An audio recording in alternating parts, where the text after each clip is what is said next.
Ticat fans have caught Lefevre. First time in 3 years, Hamilton and Winnipeg on a collision course with both teams coming off victories. Tonight, they meet at Ron Joyce Stadium. In his first start, Dan Lefevre threw for over 300 yards, rushed for over 100, and led the Hamilton Tiger Cats to their first win of the 2014 season. On the other sideline, it's Drew Willie off to a 4-1 start as the starter for the Winnipeg Blue Bombers. The reason they have hope that this team is for real and has turned the corner. Hamilton coach Ken Austin once wore number 5 in Winnipeg.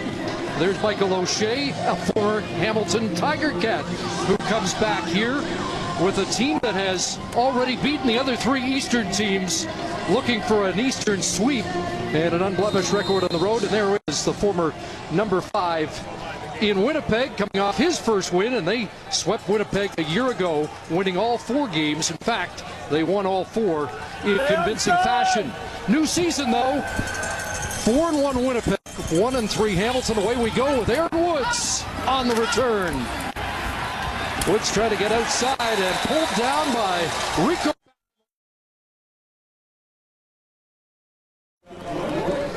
Drew Willie's completed just under 64% of his passes on the season.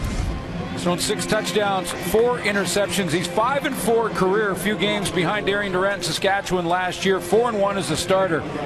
He'll play with Robbie Bryant in the receiving corps. His leader, Nick Moore, is out due to injury, and Nick Grigsby's got to come back like that beginning to how he started this season with over 100 yards rushing.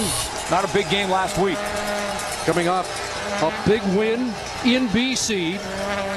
And they'll fake to Grigsby on the opening play as Willie rolls out and throws and has a connection. Aaron Kelly brings it down. A first down catch for Kelly.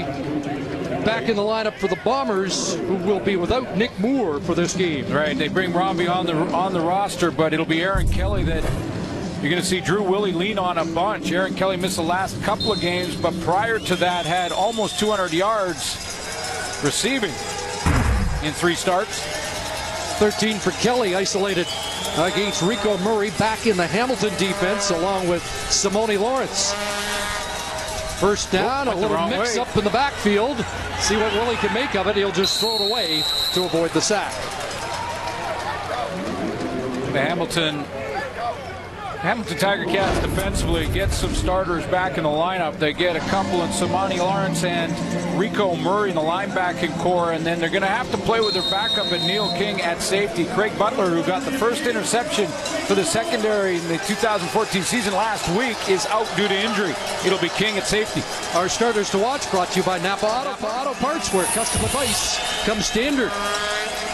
Newcomer Antonio Coleman in for Boudreau at end as they air it out downfield, looking for Kelly, and he'll bring it in. Kelly with the catch in front of Neil King, who looked like he was anticipating the interception. He was in position to make the interception and just sort of waited on it. Of course, Aaron Kelly wasn't waiting. He went up and got that football. 40 yards, penalty on the play.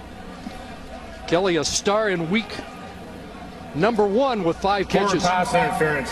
Hamilton, number 0. That penalty will be declined. Play results in a completion. First down. Well, this will be a question mark. Craig Butler playing real well at that safety spot. You see middle of your screen, right at the top of your picture, Neil King trying to get over there. He's in position. He has tremendous range to get there, but then waits and catches Aaron Kelly. 40-yard gain, 2 catches, 53 yards, and they swing it out to Paris Cotton. Another threat out of the backfield. Cotton in there along with Grigsby after leading the Bombers in the preseason in rushing. Led the Bombers, was then nicked, and Nick Grigsby got the start in week 1. But in order to kickstart this running game that has dropped a little bit in the last few weeks, in fact ranked 9th now after 5 games in the regular season, they thought they'd see if they could give it a shot in the arm with the little Paris Cotton in the backfield. Close to a first down, and the play requires a measurement as the chains come across the field.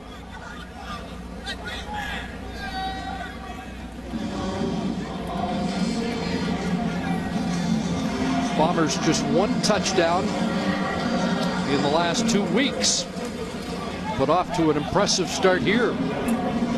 Big bounce back game last week against the BC Lions. Michael O'Shea's crew defensively played very well, did not allow a touchdown. That hasn't happened in a long time in BC.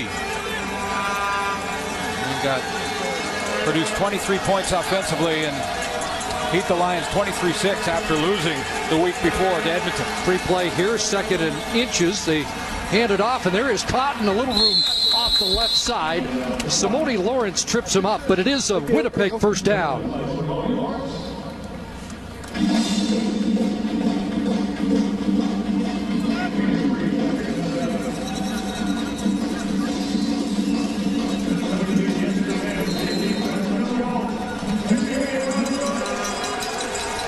So a different look in this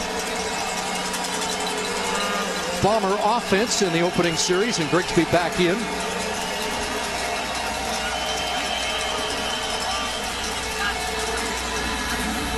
Willie short drop, throws the out, and it is caught.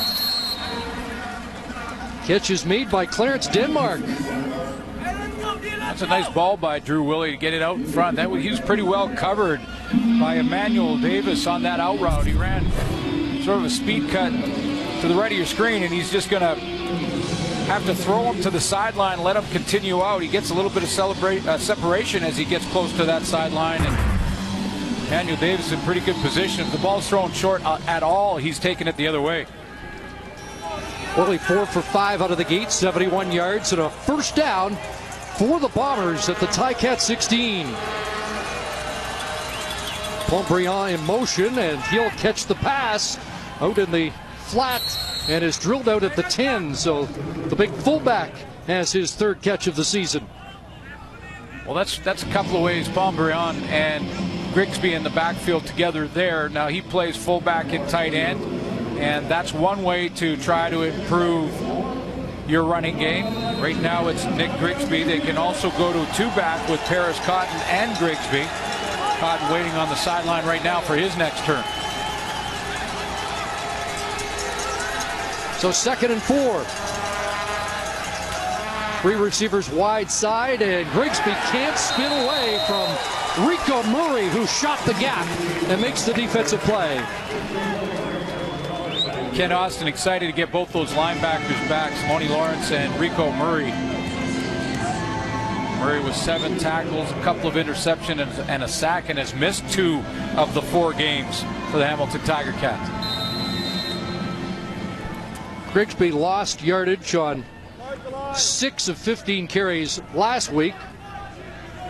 Loses yards on that play, so Liram Hairolahu comes in with a large contingent on hand from St. Catharines to cheer him on, and he kicks it through for the opening points of the game.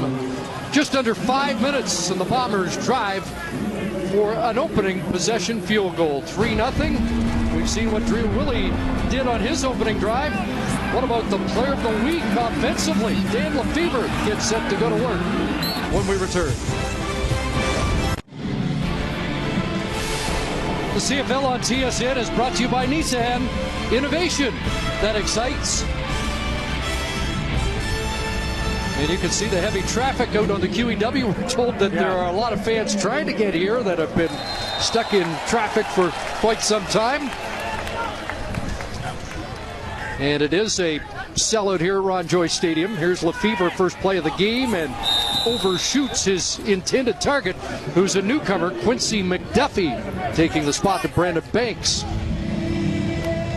Well, you're looking at the offensive player of the week in Dan Lefebvre. C.J. Gable, big part of that win last week as well. Had a 10-yard rush average and over 100 yards receiving, and they get Mike Filer back at center and bump Tim O'Neill over to guard. So starting to get some of those starting offensive linemen back in the lineup.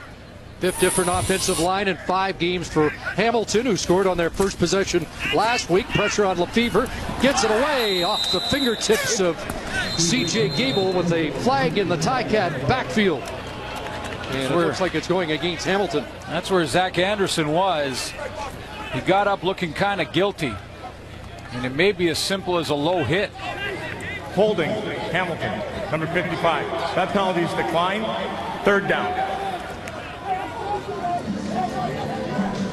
take a look again and see whether or not, I know Zach Anderson was in on this tackle. He's right over here.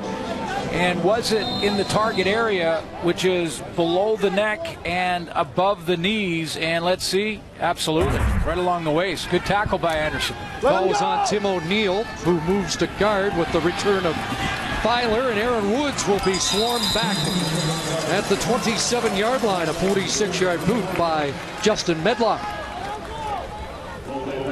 So Drew Willie out of the gate looking very sharp. And the Bombers go back to work on offense with a 3-0 lead here in the opening quarter in Hamilton.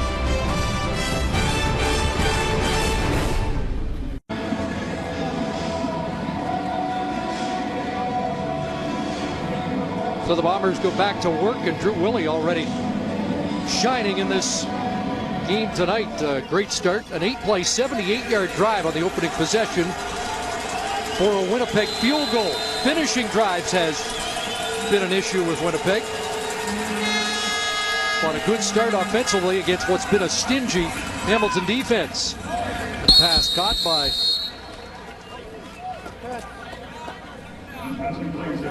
catch made there by Robbie Bryant, who did not have a catch last week. They threw to him a couple of times, and one turned out to be a late interception.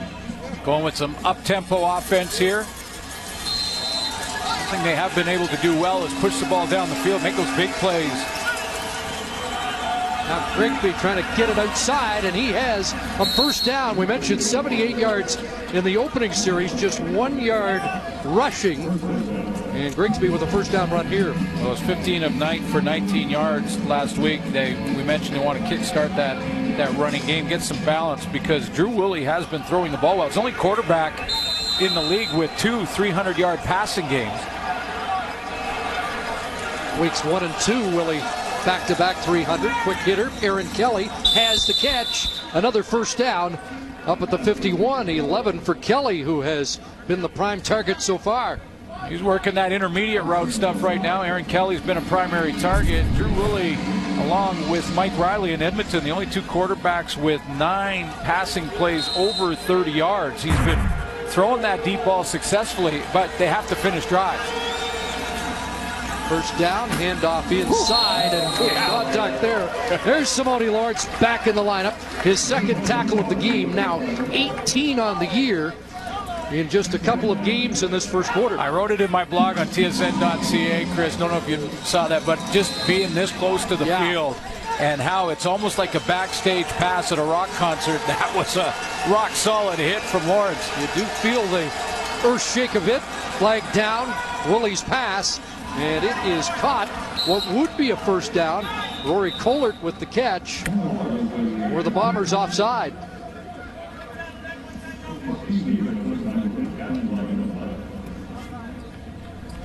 No, Willie saw the blitz coming. It is going to be offside against Winnipeg, it looks like. Offside, Winnipeg, number 83. 5-yard penalty, remains second down. Julian Fioli. Godino offside. They were offside 6 times on offense against Edmonton. Did not have an offside last week. That happens sometimes when receivers and the quarterback see the blitz coming and that the defense trying to time it up. Receivers are trying to get to their spot quicker. They jump the gun. So 2nd and 12. And the pass caught inside by Paris Cotton and contained their former Bomber Marcellus Bowman on the scene, along with the corner Delvin Breaux. Got some help from Breaux on the outside coming in, and it was just Drew Willie throwing it underneath, seeing if Cotton could pick it up on his own, not pressing the issue, not forcing something and causing a turnover. It's been something that Willie has done well, that decision making. Sometimes it's not a bad play to punt the football. There's the newcomer, Quincy McDuffie. And Liram Hairulahu will punt it away with a good average of 44.5 yards since replacing the injured Mike Renaud. Drives that into the corner. McDuffie back at the 5. And a decent return up beyond the 15-yard line. Stopped by Mike Cornell. But Simone Lawrence is back, and he sets an early tone with that hit on Nick Grigsby. We're in the opening quarter at Ron Joyce Stadium in the Hammer.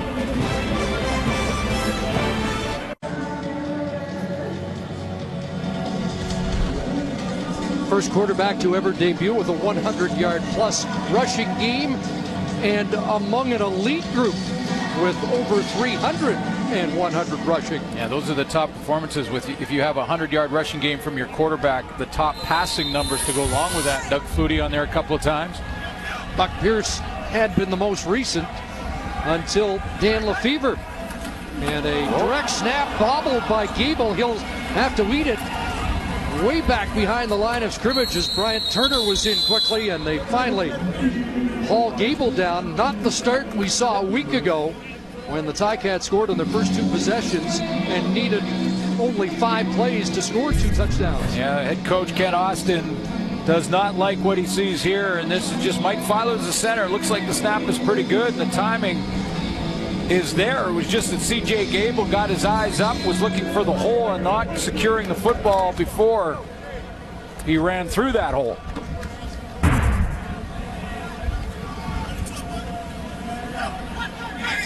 So a loss of 5, 2nd and 15 from a hole.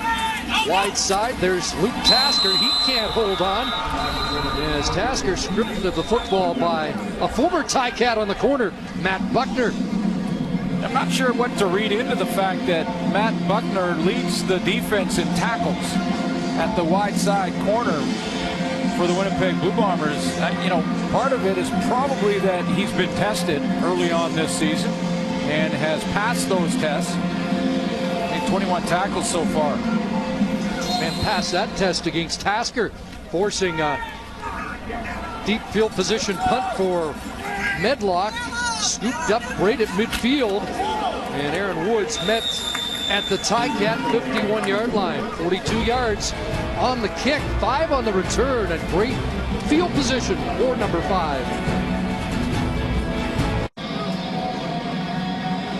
Number 2 in the CFL in passing. Drew Willie off to another good start with more on the Bomber quarterback. Here's Matthew Shinetti. Guys, Drew Willie knows he can throw with anybody in this league, but he also knows he has a terrific support system, namely from offensive coordinator and former Hamilton head coach Marcel Belfay, as well as running back coach and former starter Buck Pierce. Now, Belfay helps Willie out with the conceptual side, helping him with the mental aspect that a starting quarterback has to deal with.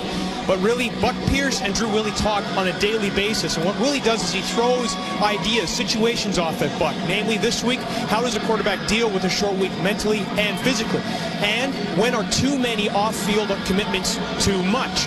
And that, Willie says, has made his life a lot easier. Guys? Goes with the territory, though. As a starting quarterback, you're going to have to go to the functions, and you're going to have to answer all the questions, and Drew Willie's been excellent at all of the off-field stuff. Some good advice from former starting quarterback Buck Pierce. Breaks down the tape, play-by-play with Marcel Belfay, and off to a good start here. Opening this drive at the Ticat 50, and another strike. That's Grigsby with the catch, gets away, and Nick Grigsby loose down to the 24. 26 for Grigsby. Move him out and get him on a matchup with Simone Lawrence, and basically Lawrence dropping into that zone and then trying to pick him up late, and a nice little shake move to jump inside, present the target, and Willie put the ball right on him. Was number 4 in yards after the catch coming into the game. And the sweep to Paris Cotton. There's the other running back, and he is drilled by Brian Hall, but Bombers giving the Ticats more to deal with tonight with Grigsby and Cotton. And they get both backs back there this time. Grigsby's going to be the lead blocker. Cotton goes in behind him.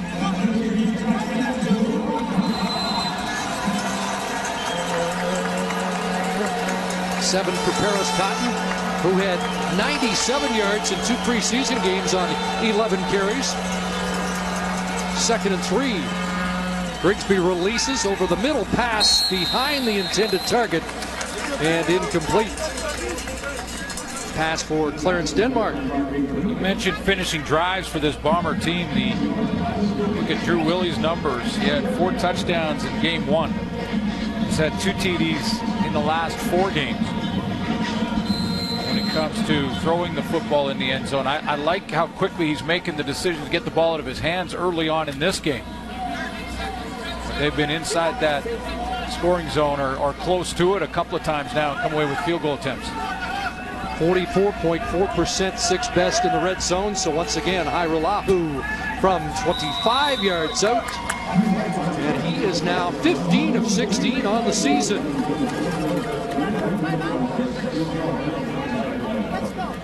Bombers with a 6-0 lead, but could have been a lot worse.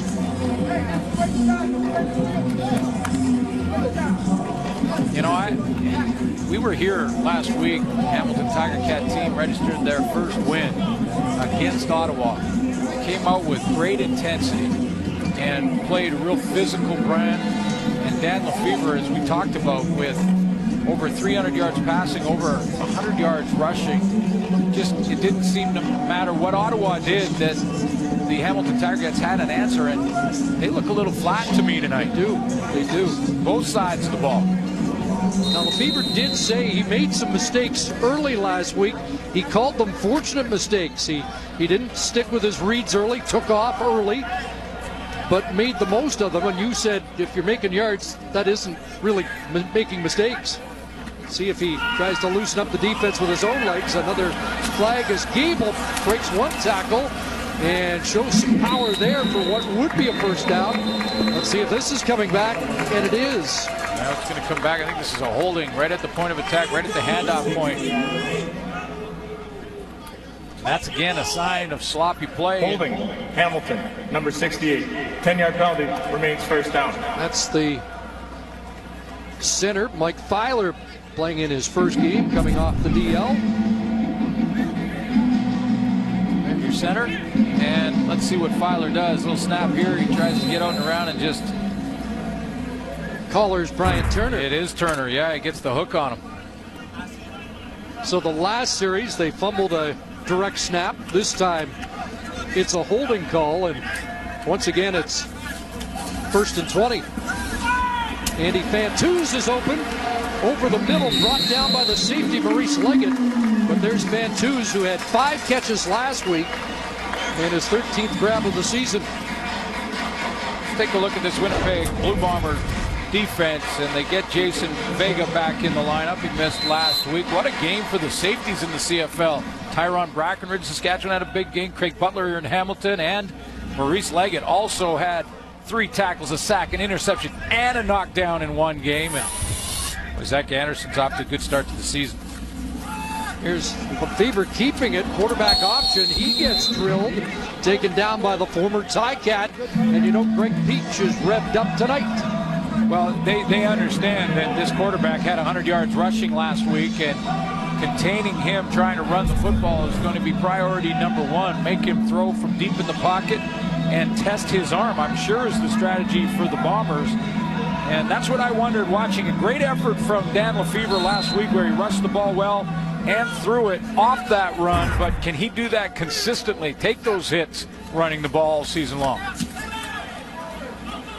Medlock the boot as the Ticats continue to look for their initial first down.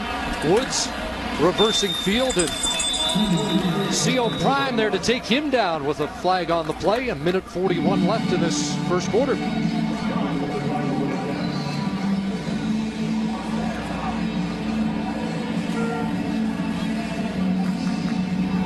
During the return, illegal block, Winnipeg, number 40. 10-yard penalty, first down.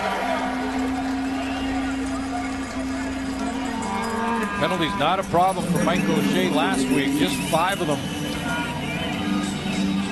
Stay in single digits in penalties, you're doing something. And he's under 100 yards now. They rank 3rd in the league penalties against. That one puts him in a little bit of a hole and gives the Hamilton Tiger Cats an edge in field position. That one against Jesse Briggs, the rookie out of McGill. Bombers have the fewest penalties per game in the league at an average of 9.4 per game. Lou Willie, 9 of 11 to start, and hands it off inside. And there is Grigsby across the 20 to the 23, close to 5. Second in the league in rushing, despite the low number last week. 15 carries, 19 yards against BC. Yeah. And he had a 17-yarder. So it tells you that not much got done on the other 14 carries in the game. 2nd and 5. Grigsby stays in the block. And the pass batted down. Defensive play made by Emmanuel Davis. Ken Austin gets his 2-and-out defensively. He's looking for anytime you start to get a little edge in that field position, it's crucial then that your defense steps up, and that's exactly what the Ticat defense has done. They should have the ball right around midfield here. And the best field position of the game so far for Dan Lefevre. Wind not really a factor. It is a slight breeze at the backs of the Ticats in this first quarter.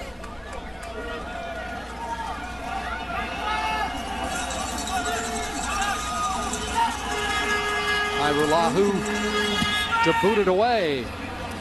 Line drive that will sail out of bounds. That'll be an illegal punt against the Bombers, and that will improve that field position you were anticipating for the Tiger Cats. Yeah, absolutely. Now your Hamilton Tiger Cats should take the football in Winnipeg territory. Illegal punt out of bounds. Winnipeg, number 70. It's 10 yards from where it went out. First down. And they marked it out inside Winnipeg territory, so the ball now spotted at the 44. It was a 31-yard punt, and with the penalty they net 21. So a rare miscue by one of the real positive stories for the Bombers this year, Irolahu. See what the Ticats do with the field position. The speed sweep goes to McDuffie, and here's McDuffie breaking a tackle. First down, the initial first down. Well, no Brandon Banks. We asked Ken Austin yesterday, does McDuffie handle the speed sweep? And he told us we'd have to wait and see. We just found out. There's your answer. Good speed around the edge for Quincy McDuffie. Final play of the first quarter is the first down of the opening 15 minutes for McDuffie and the Ticats. It's 6-0 Bombers after 1 quarter of play.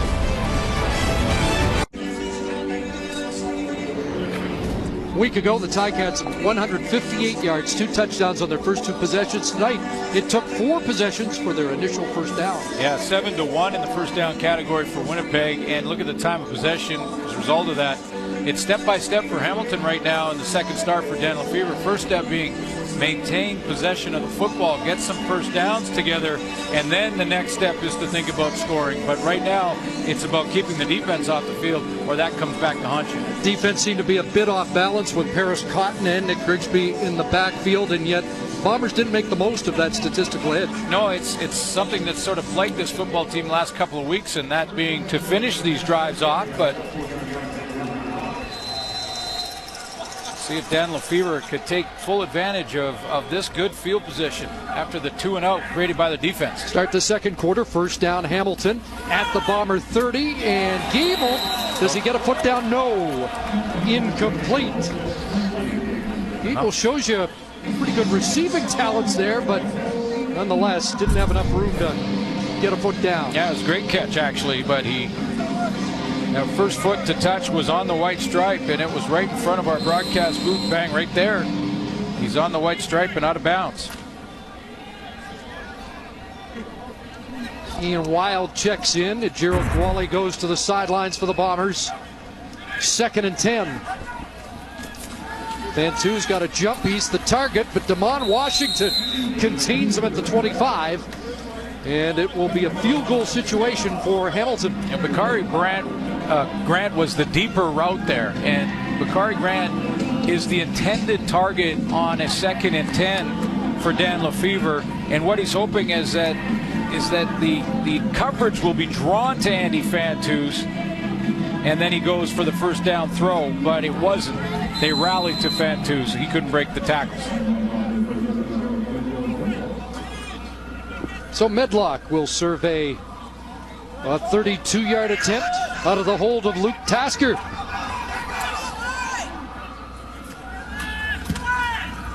And the left footer puts it up and through. Lead cut in half just beyond the first minute of the second quarter. 6-3 Bombers. CFL action tomorrow. It's a Wendy's Friday night football doubleheader. First up, it's the Argos and the Alouettes, an all-East matchup, followed by the Lions and the Stampeders. Live coverage gets underway 7 Eastern, 4 Pacific on TSN, tsn.ca, and TSN Go. Can Bo beat the record? He's tied right now. Trying to go 8-0 against the Lions team that will be licking their wounds after a loss at home against the Bombers last week. Bombers opt for the kickoff, and the kick returner is Woods. And he will get back close to the spot they would have had, just shy of the 35. Drew Willie off to a good start. We saw him win here when he was a backup for Saskatchewan, but certainly taking on all the responsibilities of a starting quarterback. I think I have pretty high expectations for myself, so the pressure is never really, that's kind of part of the job as a quarterback.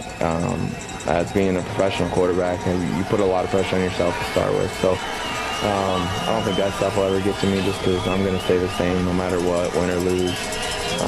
You can probably ask my teammates, I'm kind of always the same. It's just one of those things, just take a lot of pride in what I do as a person on and off the field, and just want to do everything I can to help the province of Manitoba get a Grey Cup.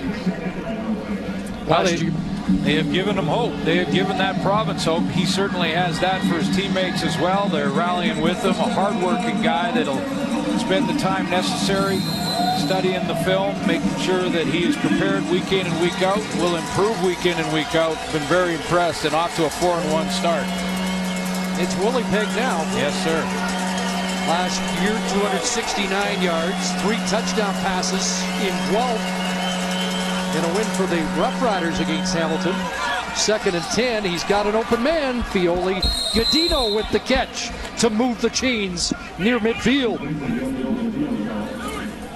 Can make all the throws. That certainly, he's demonstrated that with those 9 deep balls over 30 yards. He can throw those intermediate routes and put them exactly where he has to, so that a linebacker or a safety coming downhill can't get involved in that play. Put enough heat on that. Complete that and move the chains. Number 2 in second down conversion completions. There was another for 18 yards and a first down to the 52. Grigsby straight ahead, and he'll get hauled down in the middle by defensive tackle Brian Hall. You take a look at Drew Willie's completion percentage. He's at about 64%. The only game he dropped below over 60% was that one loss against Edmonton. So it's those decisions, knowing when to even take a sack if he has to. Over 71% so far. Looking at his second down as Neil King showing blitz, and he is coming. Picked up. Willie holds on to the football and now throws it away. Nobody in the area, and Willie avoiding the sack. Won't help his completion percentage, but the right decision to make for Drew Willie. Simone Lawrence tried to show blitz, and then as he was coming out of that blitz, he recovered to get underneath the throw that I think Willie wanted. And as soon as he kind of looked over that side, he pulls it back down, and then he just decides his time is running out, get rid of the football, put the punt team out there.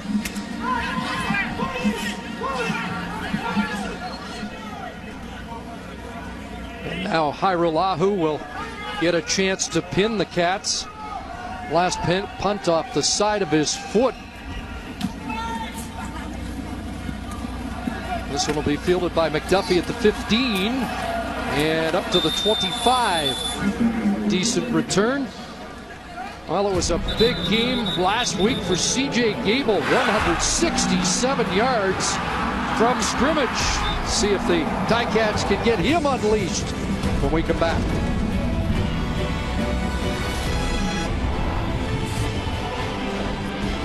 Nine touches last week, and CJ Gable made the most of them.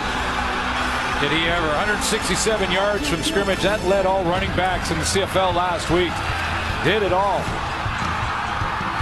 had that 82-yarder. He was horse collared down at the 2, and he wondered how somebody caught him from behind. He actually looked up Brandon Thompson's 40 time, which was 4.3, and he went, oh, okay, because he's a 4.5, but Gable's having a tough night.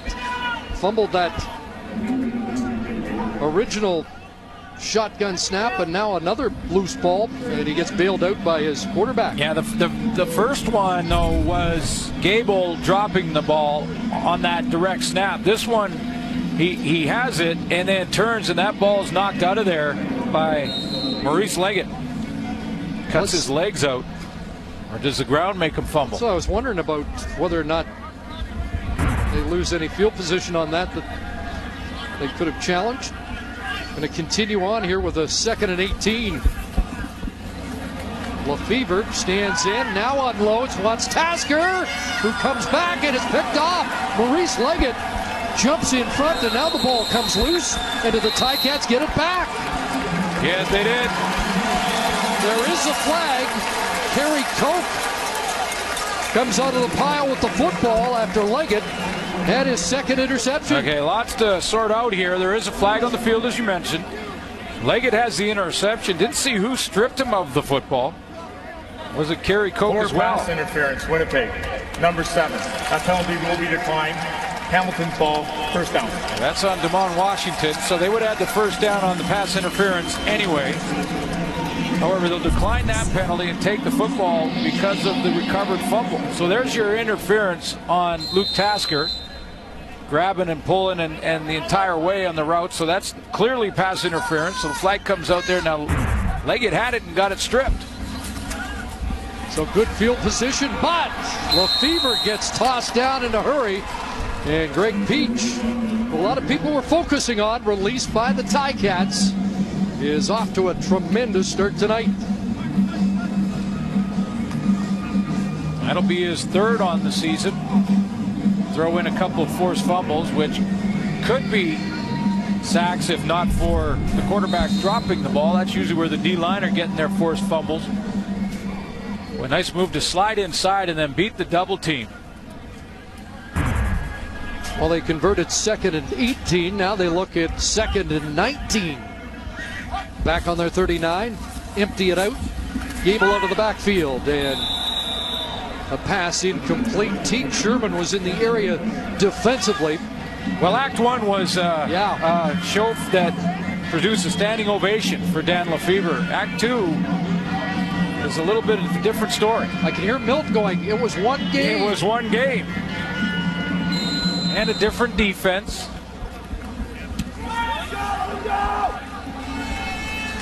Aaron Woods at his 25. Flag comes down as he is taken down at the 32-yard line. That was a 45-yard punt by Medlock. We'll sort the flag when we come back.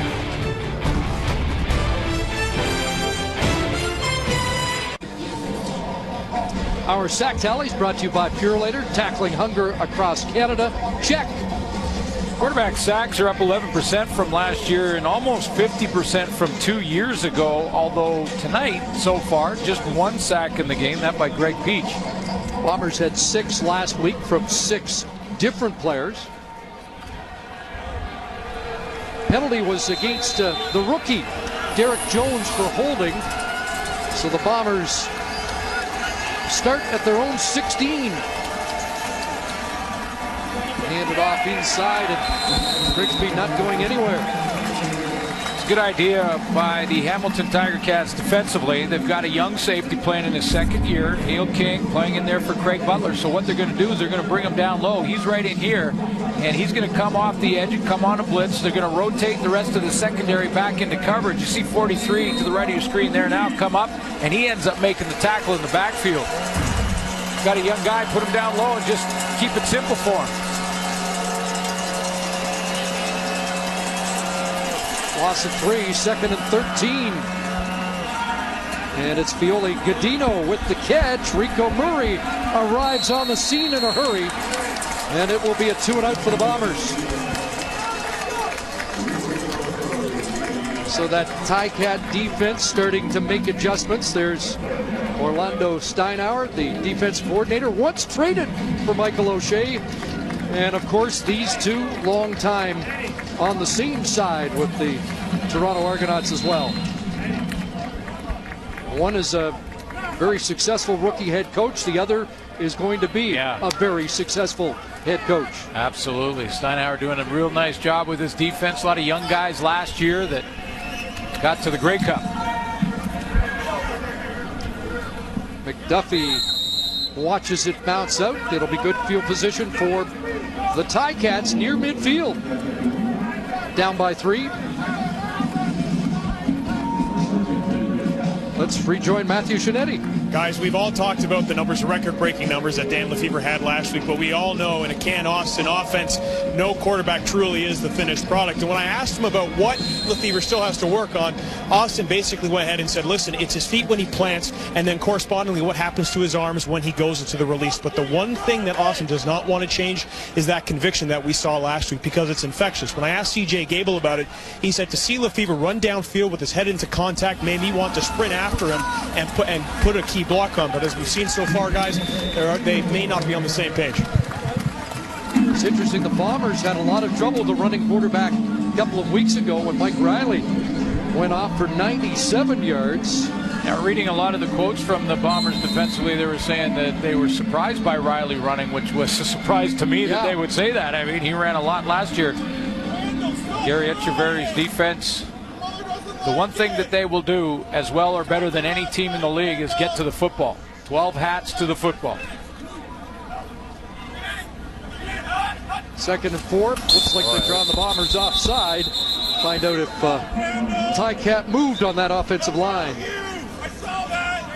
The thing, though, about Dan Lefebvre and the difference between the start to this game and the start last week for him.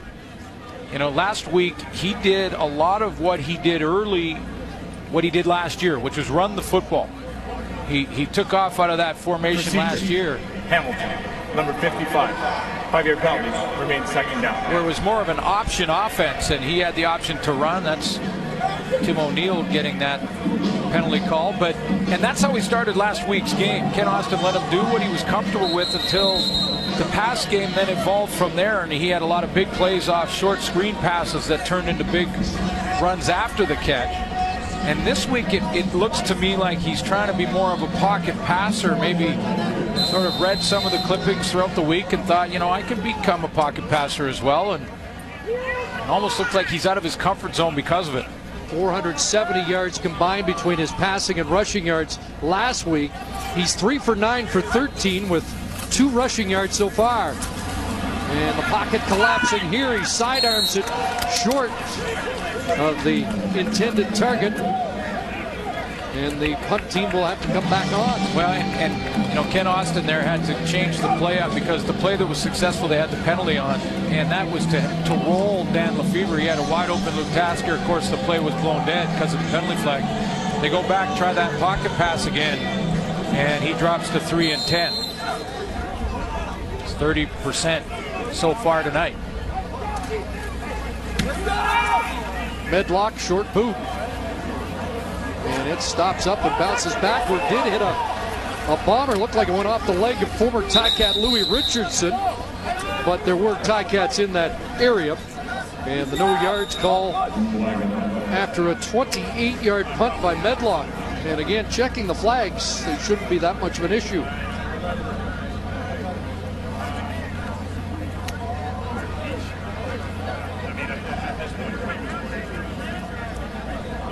And I didn't mean the penalty flag. Yeah. It was my fault, I forgot. There we go. Wind conditions. No yards, Hamilton. That penalty's declined. 1st down. So they fell forward for enough to saw it off at the 35-yard line. Where Drew Willie goes back to work. Feels like the Bombers should be ahead by a lot more than 3. Yeah, with that time of possession in the first quarter, we showed you they had over 10 minutes with the football. They produced 6 points. Ticat D digging in. They empty it out. And throw the hitch. Inside it goes. And Paris Cotton with the catch over the 40-yard line has 5. Those things when Willie has been able to break the game open, has been able to go with that deep ball, and I know he does not have Nick Moore in the lineup, but he does have Aaron Kelly. Aaron Kelly's long on the season, just shy of 50 yards at 47, so he can be the deep threat for this Bomber offense. Really hasn't had the opportunity to push it deep just yet. Second and about 4.5. Fake to Grigsby, and in the back pedal through it and completes it. And it's a first down grab. Catch made by Clarence Denmark, the most versatile of the Bomber receivers. Can play right across the board for Marcel Belfay's offense. Absolutely, over 200 yards receiving, and a clutch catch on to move the chains and give him another set of downs. Hamilton doing a lot defensively with their safety. Be interesting to see if Willie goes there as this game goes on. Tackle was made by Brandon Stewart, the former Bomber. Willie running out of time, dumps it off. That's Chris Greaves, and he'll get cut down. Oh boy! Yeah, he didn't go. He knew he was an illegal receiver. Drew Willie's been shaken up. Yeah, he got hit as he threw it, and in fairness to Willie, it looked like there was a running back. I thought it was Grigsby close to the guy who caught it, Chris Greaves. Greaves just back in off a knee injury, and yeah, he needs to get down. He was a little nonchalant, just get down or avoid that kind of hit that looked dangerous, as did the one that Drew Willie's feeling the effects of. Ineligible receiver, Winnipeg, number 64, 10-yard penalty, remains first down. Take a look again at it. Again, it looked like there was a running back close to Greaves, and I'm sure that's what Willie saw. Couldn't throw it around the big man. There's 32 Grigsby. And now, yeah, just get down. At 309, that's the only way you can be tackled. No one, especially not a defensive back in Emmanuel Davis, is going to try and hit him. And there's the hit on Willie that shook him up a little bit. First and 20. Here comes the heat. It'll be dumped off underneath. Grigsby makes the first man miss. And now across the 50 and hauled down by Rico Murray at the 48-yard line. But they get the penalty yardage back and a little bit more. And then some. Yeah, and good decision by Will. It looked like he might get outside and try and run that football. Then he saw number 32 in front of him and thought, and the choice between me running it or this guy here running it, I'll take 32. And then he made that quick decision. He felt a little pressure, rolls out of it. So, okay, let's just dump it off. You do the rest, pick up some of that penalty yards, and we'll give it a shot on second down. Fourth catch of the game for Grigsby, 37 yards. Second and a manageable 6. And Willie looking for Denmark, incomplete. Rico Murray on the scene again. He's been all over the field. We do have a late flag on the field on the opposite side in front of the Ticat bench. And deep into the secondary for the Ticats as well, so it's away from the play. After the play, major foul, unnecessary roughness. Hamilton, number 27, 15-yard penalty and an automatic. I was going to guess it was Delvin Breaux. We saw him last week manhandle a receiver, get tagged with a penalty, and gets one 65 yards from the. Yeah, last week, I mean, this is just bad decision by a guy who's playing very well. I mean, Delvin Breaux is playing very good defense on that short side corner, but, you know, this is where you got to be smart here. He drives his man, Robbie Bryant, right into the score clock here. Same penalty against Garrett Johnson last week. Here's Fioli Gadino as the Bombers got a free first down off the Delvin Breaux penalty. It's just a bad decision by Breaux because the Hamilton defense was off the field. So the Bombers have advanced to the Hamilton 25 as we hit the 3-minute warning at Ron Joy Stadium. 2:56 from TSN Live at the half. Check out the marquee guys. Wow. Oh, yeah. Looking good. On the billboard. 3 downs coming up. Also the coach's playbook with our coach, Paul LaPolice. He's got a real cool telestrator. I got the basics up here, and I love it. Don't get me wrong. But he has got a cool one. I hear a little envy. Telestrator envy. Telestrator envy. First and 10, and it's Grigsby off the left side. Marcellus Bowman in on the tackle along with Neil King. Marcellus Bowman into the middle this week for Taylor Reed at middle linebacker. Another former Bomber in that Ticat defense.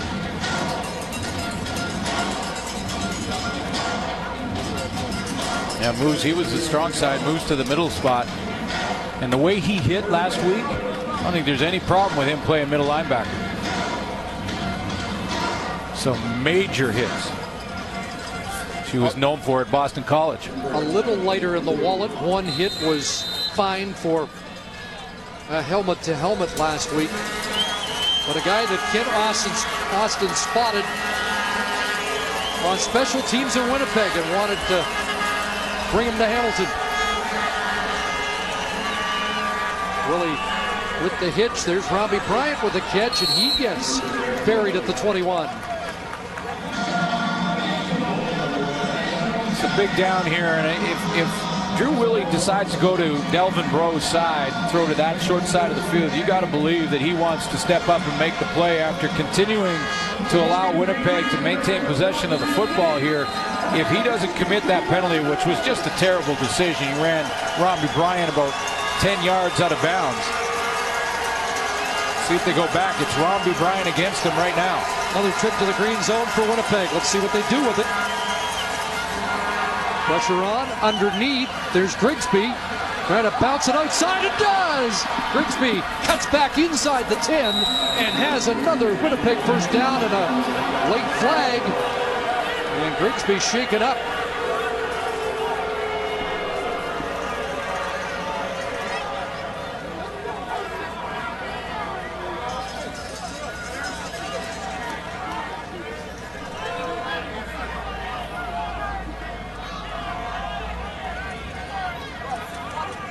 Major foul, unnecessary roughness, Hamilton, number 37. Half distance to the goal at the end of the play. First down.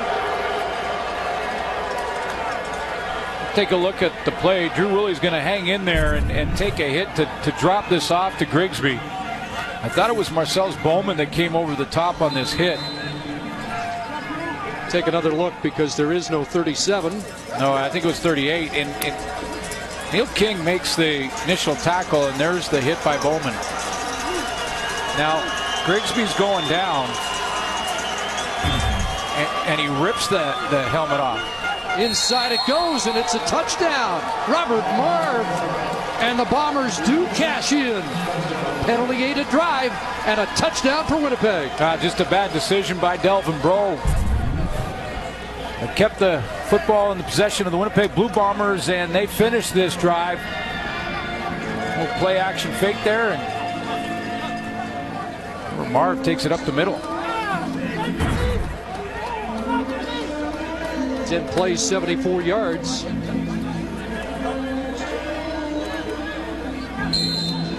And while Marv, the number 3 quarterback, punches it in, Drew Willie getting attention.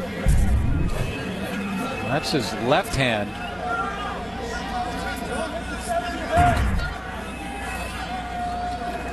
Iralahu the extra point. And it's a 10-point lead for the Bombers.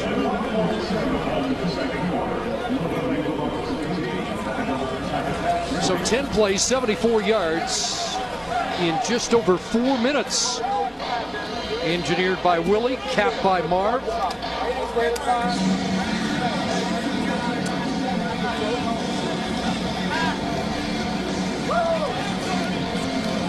Well, I hate to be picking on Delvin Breaux here a little bit, and full credit for Winnipeg taking advantage of it. But if not for this penalty, the Hamilton Tiger Cats are off the field here. I mean, defensively, they're done. This is second down.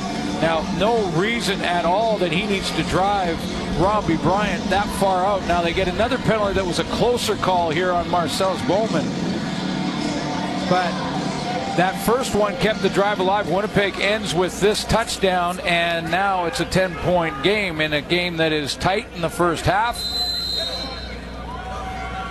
Those are the 1, 2 to 5 plays that can make a difference, and Breaux's got to make up for it somehow. Under 2 minutes remaining here in the first half. McDuffie a little problems getting the handle, and he won't get out much beyond the 15-yard line against that Bomber cover team. So Lefebvre in sharp contrast from a week ago. Very different too when a team can take a look at a full game video to just take a look and see what you do well and what you don't as a starting quarterback. Remember, last week was Dan Lefebvre's first start, so the Bombers had the week to take a look at what he does well, what he doesn't, try and take away what he does well, which they've done, which has been him building everything off the run.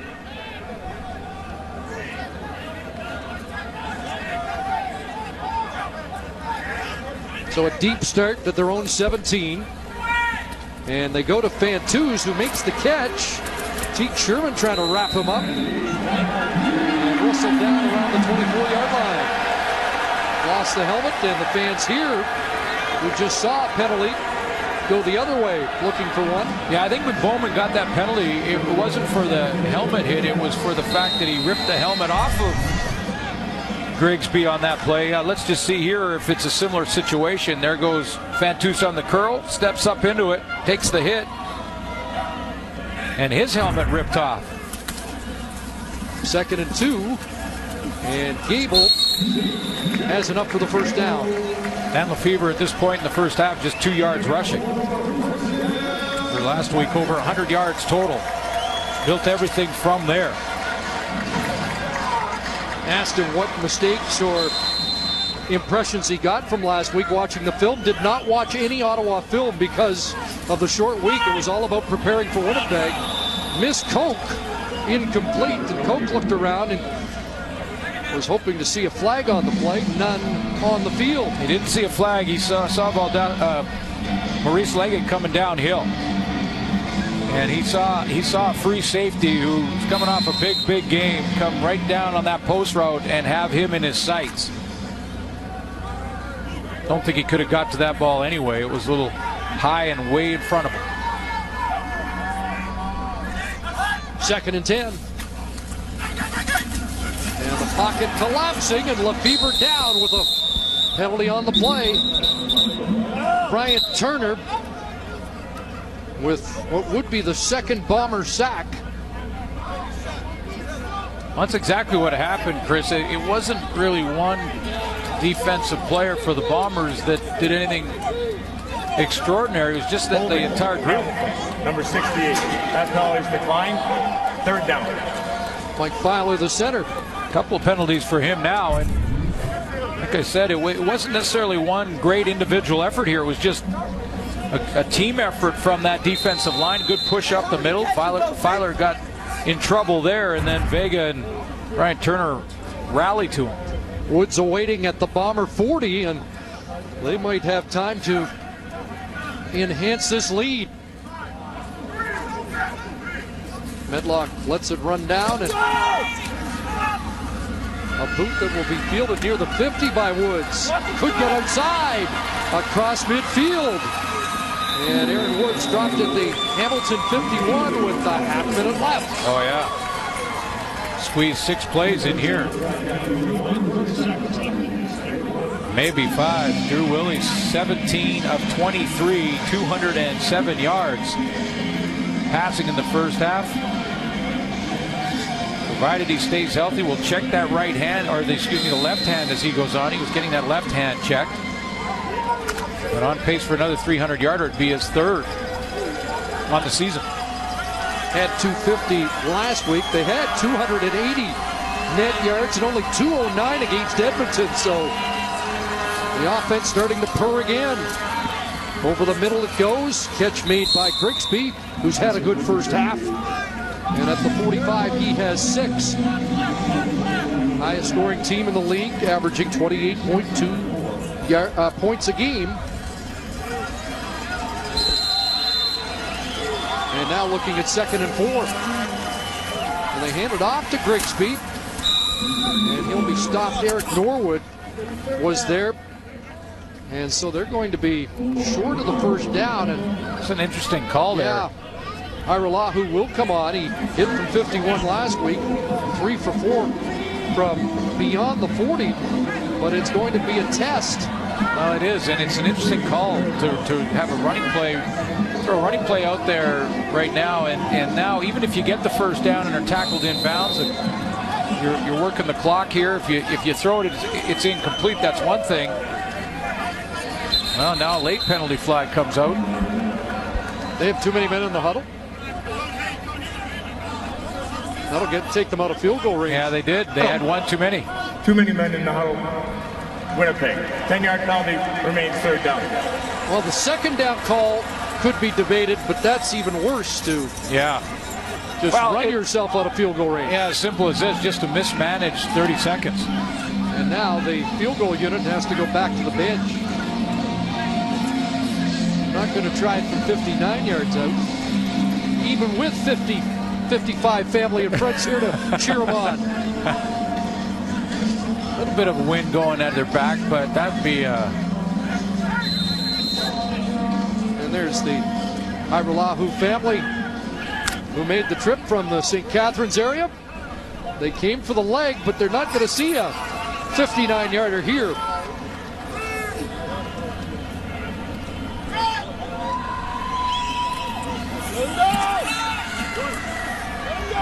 Here's McDuffie at the 12-yard line, and he is run out beyond the 20 with zeros on the clock in the opening half. A good one for the visitors, who are 2-0 on the road, 3-0 against the East, and lead 13-3 halftime in Hamilton. As we join Rod Smith and the coach, Paul LaPolice.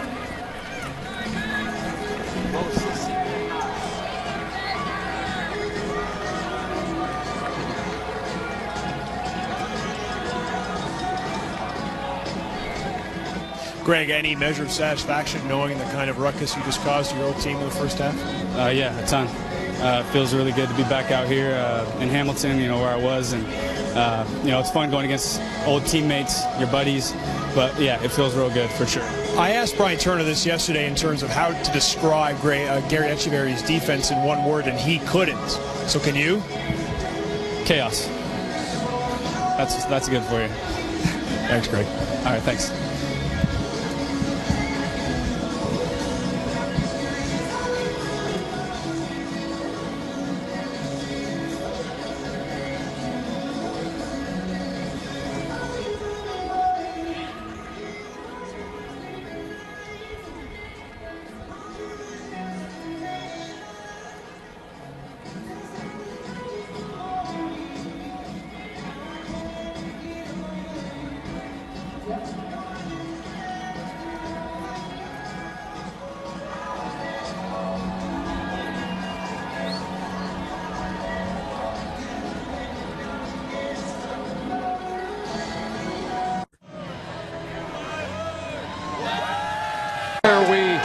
Are getting set for the second half. It's a 10-point lead for the Bombers. And Matthew Schnetti standing by with Ticat defender Simone Lawrence.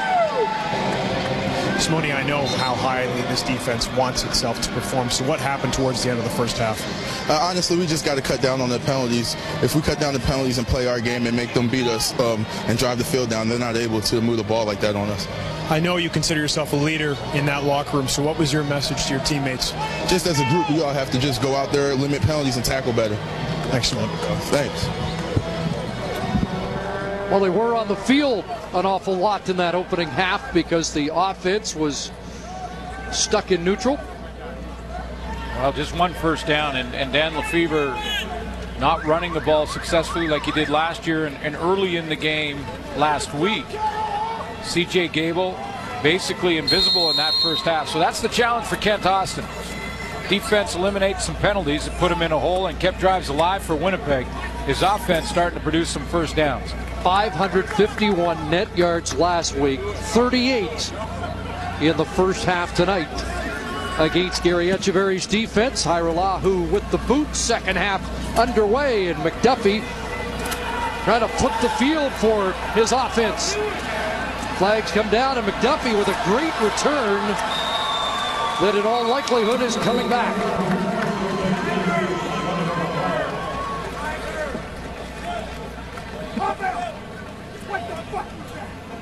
During the return, holding Hamilton, number 36, 10-yard penalty, first down.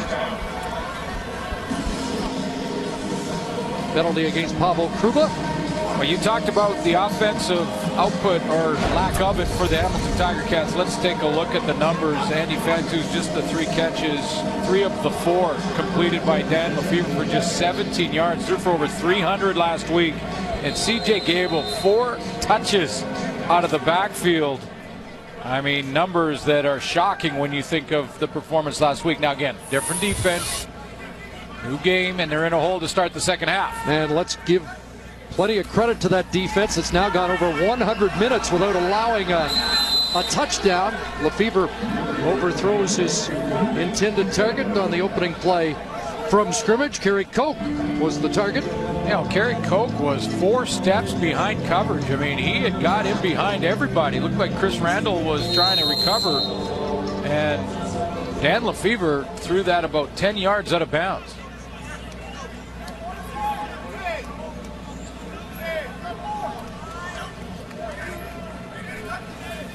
Tim O'Neill has moved back to center for the Ticats here in the second half. Pass incomplete, intended for Jaguar, and almost intercepted. A 2-and-out start for the Ticats in the second half. Man, in that spot in the field, Chris, where it's a decision for Kent Austin here. I mean, looked like Kajiro Kowali almost had the pick on this straight roll.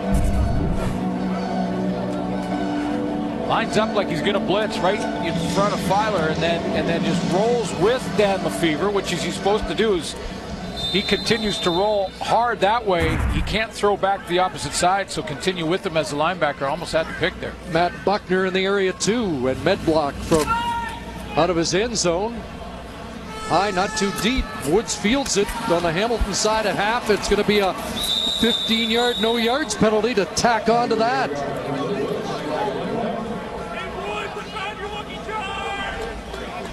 Just a 39-yard punt. What did Simone Lawrence say? Eliminate penalties. It's going to be a big 15-yarder.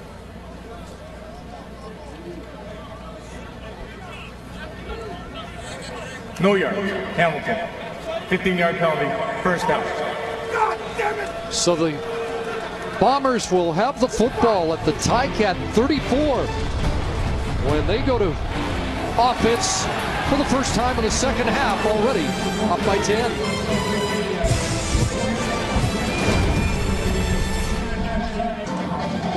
Duel of quarterbacks that faced each other back in college in the MAC Conference. Drew Willie at the University of Buffalo. Central Michigan's Dan Lefebvre. Central Michigan beat Buffalo that year in the regular season, but Drew Willie's team got on a roll after that, ended up winning the MAC Conference title. And a handoff inside to Paris Cotton, who was on the Central Michigan side in that rivalry, running back for the Chippewas and Dan Lefebvre. Chippewas against the Bulls. 27-25 was that regular season win by Dan Lefebvre with the Chippewas. Although in the game, Drew Willie threw for more yards, threw for 270 yards in that game, and Lefebvre had 152, but still got the W. 2nd and 7 after the 3-yard run by Cotton. Pressure on Willie, stands in, delivers a strike. And Clarence Denmark, the catch, wrestled down by the defensive end, Derek Norwood, downfield. 16 and a first down for Denmark. Nice pocket presence here from Drew Willie to just kind of feel where the pressure was coming from and know that he had to wait a split second longer to allow his receiver open. Watch him just shuffle a couple of steps to his left, avoid that pressure coming from his right, and wait for Clarence Denmark to open up. 1st and 10 down at the Hamilton 16. Out of double tight ends, Grigsby finds a hole, bounces outside, inside the 5, Grigsby, touchdown! A 16-yard romp, untouched, for the second major score for Winnipeg. Boy, this is smooth. This is real smooth by Nick Grigsby. I don't think he gets touched from the time he takes the football. Sort of shuffles his way through the defensive line and linebacking core for the Ticats. Shuffles there, no one touches him. Shuffles outside, no one touches him. Now it's speed outside the corner. It could have been touch football. He scores there. 4th touchdown run of the year for Grigsby. had 3 in one game in week number 2 against Ottawa. Hairulahu the extra point. And on their first possession, second half, the Bombers expand their lead. Now up by 17 on a 16-yard touchdown run by Nick Grigsby.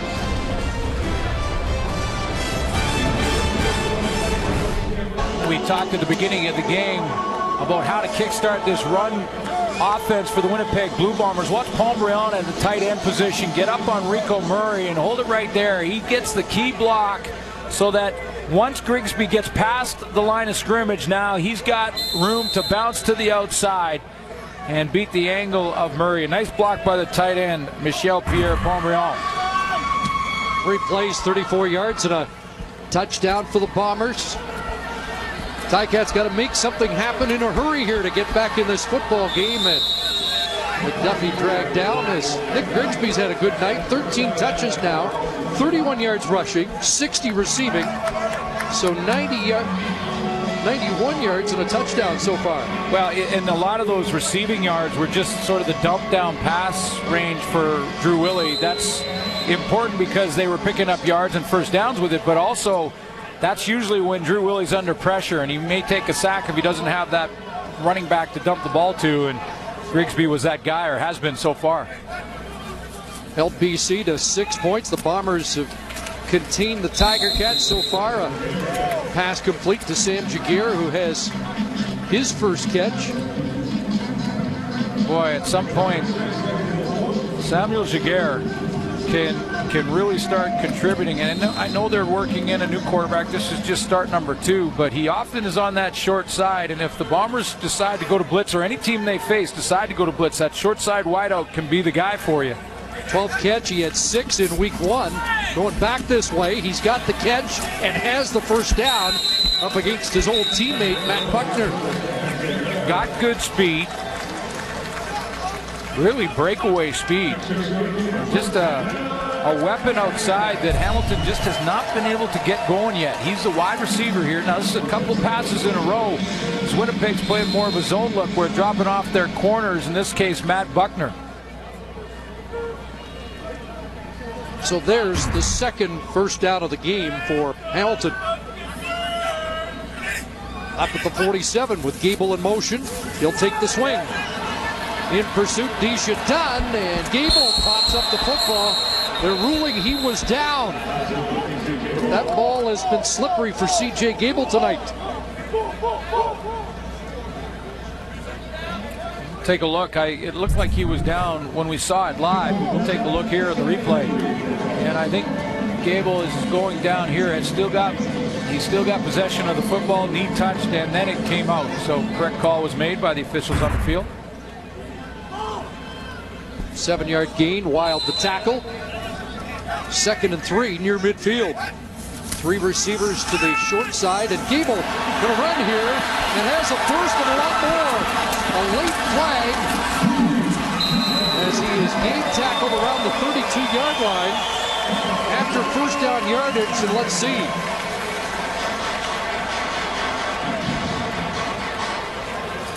Looks like it's going against Hamilton. Looks like it's coming back. That was just a case of C.J. Gable saying sometimes to get to a point you just want to take a straight line to it, and no messing around there. But it looks like it may come back. After yards were gained. Holding. Hamilton, number 84. 10-yard penalty, and it is first down. So he did have the first down, then Bakari Grant caught for a hold and a costly penalty. Well, it's one of the reasons that Gable didn't have to make anyone miss or try to bubble it or anything. He just hit it on the line because the holding happens right. Hold it there. There's your holding. And clearly holding by the Hamilton Tiger-Cats, and a bad decision. Just looking, that's why the official took his time to make sure that hold was about a yard beyond the first down. But it cost them 28 yards of real estate. Lefebvre takes off. Peach flushed him, and Dan Lefebvre with a run to midfield. Asked him yesterday if he'd had a 300-yard passing game and 100-yard rushing game in college, and matter of factly said it happened on a few occasions. Well, big college numbers from Central Michigan. He's more worried about the numbers here tonight. Yeah. Former running back. Said grew up in high school, a running back. Walter Payton, his hero, a Chicago area native. Long out, and it gets there, and Tasker's got the catch. The guy who works out with Drew Willie in the offseason, Luke Tasker, has the catch, and the stick's starting to move for Hamilton. Season high 5 catches for Luke Tasker last week. Been quiet here tonight, but all the receivers, it seems like it's been quiet because Stanley Fevers just struggled and did in that first half. But it looks like he's got a couple first downs in a row here. Maybe have kick-started this offense a little bit.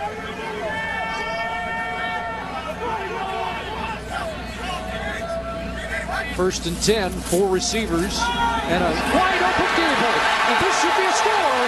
C.J. Gable, touchdown.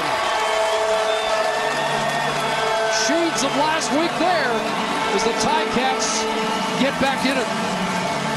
Took advantage of a bust by the Winnipeg Blue Bombers. This, at times, when you describe this defense, and defenses by Gary Echeverry in the past, chaos is a good word to describe them because it's tough a lot of times to pick up blitzes, and it's tough to see where people are coming from offensively. But occasionally, they'll drop a guy, and that time C.J. Gable wide open, the busted coverage from the Bombers. 48 yards and a touchdown to get them within 10. As Gable, who was a threat last week, has biggest Hamilton play of the night and his 4th touchdown of the season.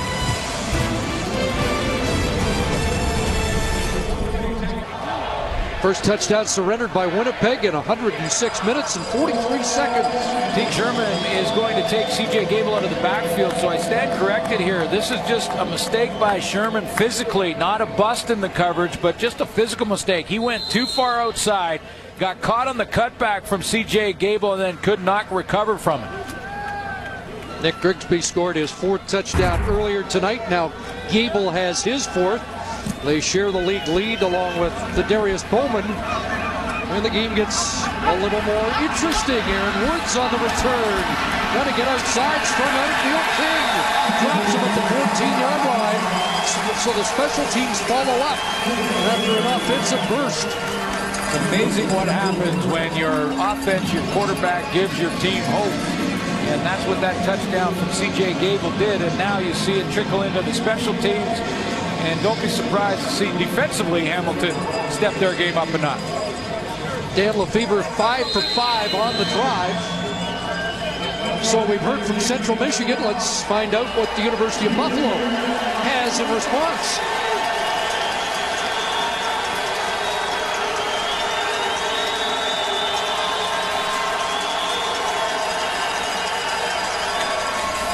At the 16, the handoff, and Grigsby finds some room outside. Nick Grigsby with another terrific run beyond the 30-yard line. And Grigsby has 15 more. Well, Central Michigan went with his go-to running back, C.J. Gable, and Grigsby looks like he's limping a little bit as he heads to that sideline. 10th carry, 46 yards for Grigsby on the night. But Buffalo goes to his guy. Start this drive. Nice little shift of the gears there by Grigsby. Bombers last running the football this season so far. Offensive line coach Bob Wiley said that would end this week. But nothing doing there as Paris Cotton stuffed behind the line of scrimmage. A lot of work done on the offensive line for the Bombers, and it gets heated up. Former Bomber Marcellus Bowman with some words.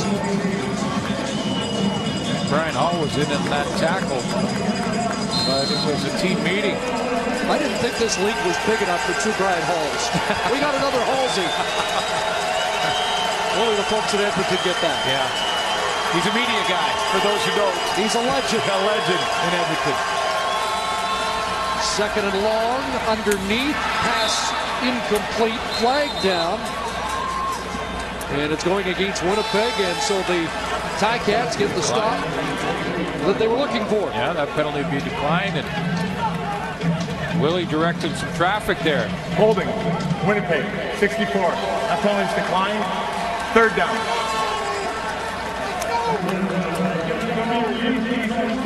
Didn't like what he saw, so Willie trying to get his receivers in the right area. That penalty on Chris Greaves, who has a nice catch here tonight. Big guy back after suffering a knee injury in week 2. But a momentum shift here with just over 6 minutes left in the third quarter.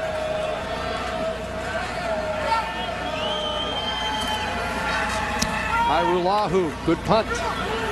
Lines that one and didn't get a great bounce. It does kick out at the Bomber bench, but he really drilled that, and it looked like that might bounce forever. 54 yards, his best punt of the night.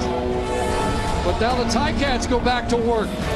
Finally a little traction on offense, and a touchdown from C.J. Gable.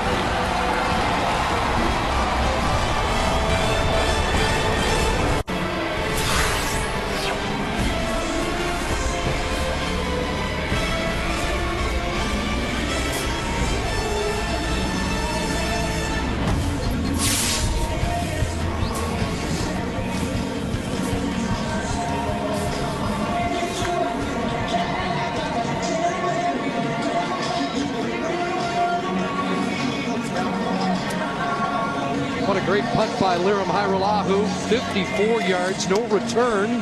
Helps flip the field. A little shout out to Western, which we'll allow this time. Let's go, D. Big stop now. Boy, he's made a real impact. Good work. That was a biggie. That was a huge punt. Yeah.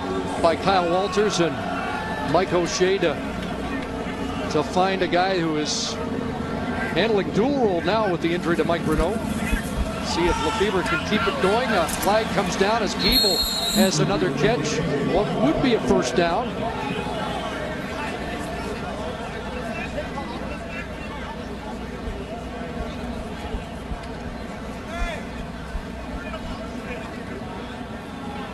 When you talk to Ken Austin about the games that got away early, he usually mentions misplays. Offensive pass interference. Hamilton, number 32. 10-yard penalty, remains first down. Against C.J. Gable, he often mentions the misplays where C.J. Gable was an option, and they got one on the last possession. Let's find out what happened here. Trying to see where the penalty. Not sure that is pass interference, and that one player is trying to jam the receiver, the other trying to work off the jam. I agree with Ken Austin there. Not sure I would have thrown the flag on that one. Pretty clear how he feels about it. First and 20 on the run. Lefebvre throws it, and incomplete. Buckner was eyeing up a possible interception, but Lefebvre, strong enough arm to throw it away and avoid the sack with Zach Anderson charging in after him.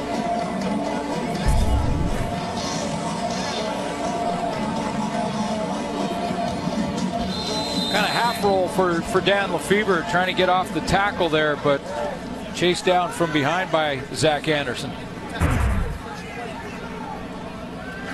So second and 20.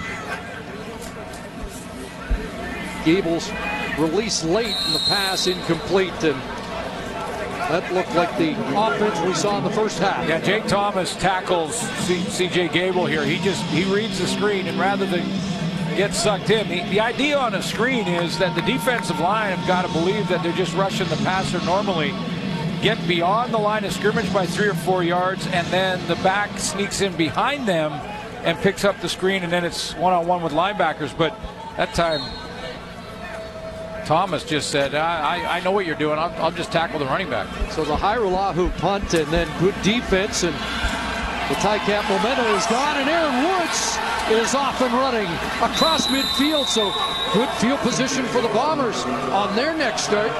Was a 51-yard punt, but 17 on the return for Woods. Aaron Woods just loves playing the game, it looks like. Every time he gets up after a tackle, he has that smile on his face ear to ear. Had a punt return called back last week against BC, the number 2 punt returner in the league so far this season, and He savors that one and maybe thinking that it could have been even longer. He's having a good Missed it by time that out there. much. I've watched him after every return. He goes back to the sideline the same way. Ticats show blitz. Let's Here go. they come. Willie incomplete. Tried to throw back to Grigsby and thinks he got hit in the face mask.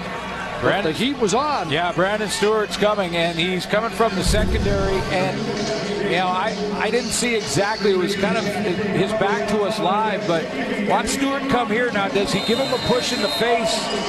He does, right in the head, and that no flag there. That's what Drew Willie wanted. Should have got it. 2nd and 10. Hamilton 53-yard line. Pressure again. Willie quickly over the middle. Big catch and a first down. Rory Collard with the grab. Tight coverage there from Rico Murray. Yeah, Murray is trying to talk the officials into a better spot. Well, I said first down, but now checking that spot, it's going to be short. And they're calling it incomplete. Let's take another look. I think he had possession as he got tackled and didn't see the ball roll out of there. Going to be a challenge or not? Let's take one more look. Take another look at a different angle. Oh, looked like you could just see it sneak out the bottom of the bucket there. I think they got it right. Sharp eye by the official on that one. And it is a stop for Hamilton. A high snap. Pyrolahu did well to pull it down. Not a deep kick. And this one will bounce out back around the 24-yard line. So decent job of fielding a snap by Pyrolahu and just a 29-yard punt. Pyrolahu almost that saved what could have been disaster for the Bombers. That was a fastball up over his left shoulder. Very athletic play to pull that down, or it's going the other way, and it's a race to the Bomber end zone.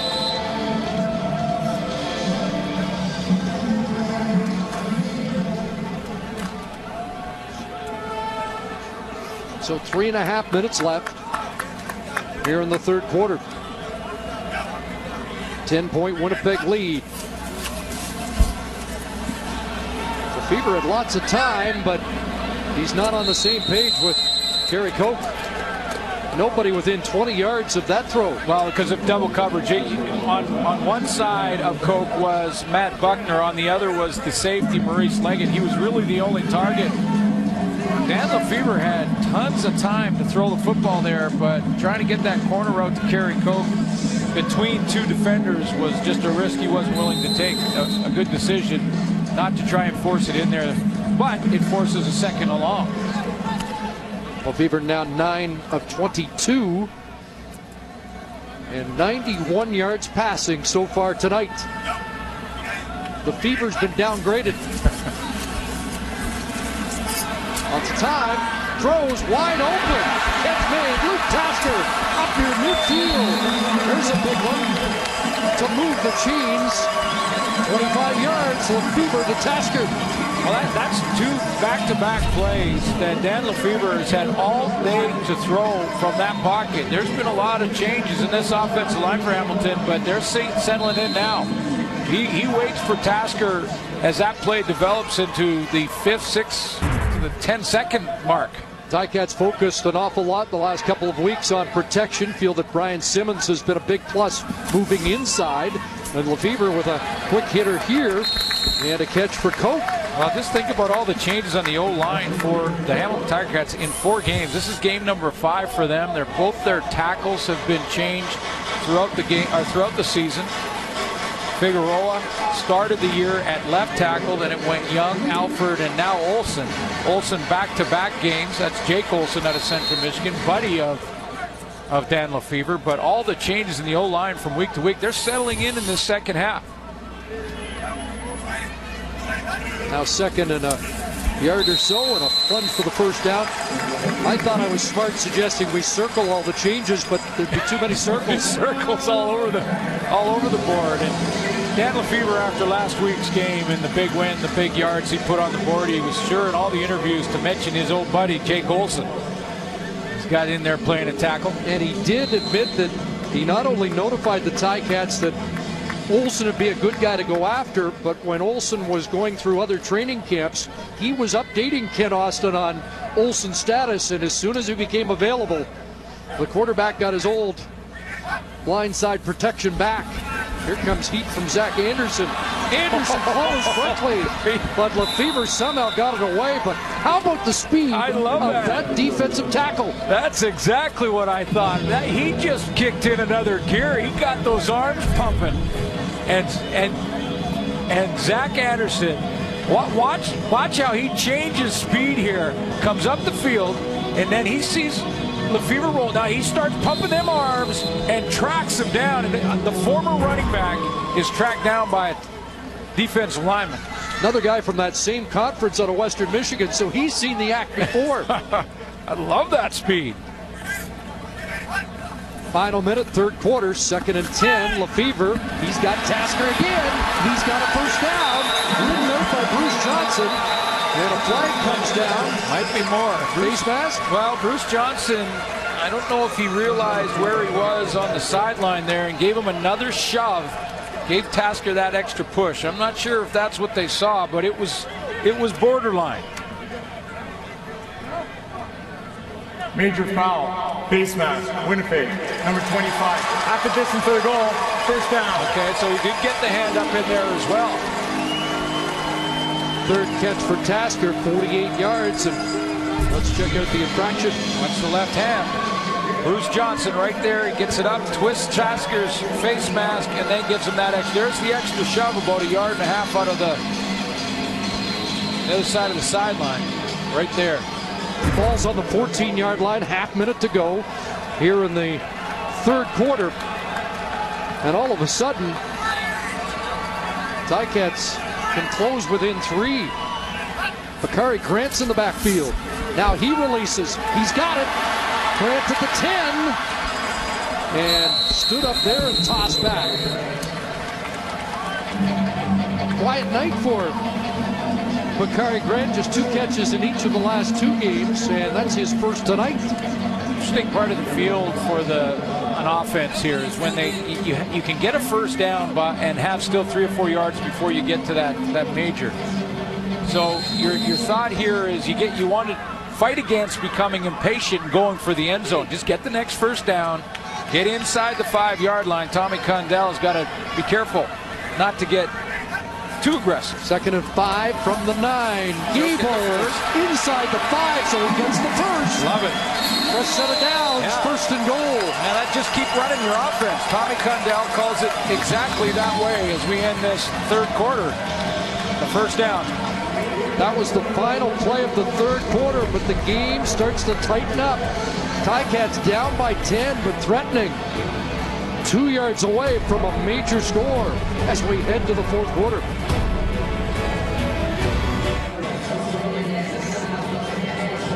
West is 11-2 against the East so far. The West leads tonight, but this game is tightening up. Hamilton Tiger-Cats 137 yards passing in the 3 quarters, 120 coming in that third quarter. So offensively, the difference that I saw, Chris, was that the O-line for the Hamilton Tiger-Cats really started to settle in there, give Dan Lefebvre lots of time to throw. He had options, and C.J. Gable more involved as this game's gone on. You know how Ken Austin is such a chess player, and he finally sprung C.J. Gable, as he often does, finding him in space, and you wonder if they can complete this comeback, because it looked for a while like Winnipeg was going to run away with it. Well, now, and it's up to Winnipeg now to find a counter for that, and that means to make sure you try to take away or limit number 32 for the Tiger-Cats. So it's 1st and goal. Down at the 2, and a plunge by Lefebvre. And is he in? Yes. Touchdown, Ticats. Well, here we go. A second half uprising, and they're a convert away from being a field goal away. And that difference that I talked about in the third quarter, right at the break, was that O-line play. And look at just how aggressive they were. That was 3-4 yards. They just drove ahead and reestablished the line of scrimmage in the end zone. Lefevre just punches it through.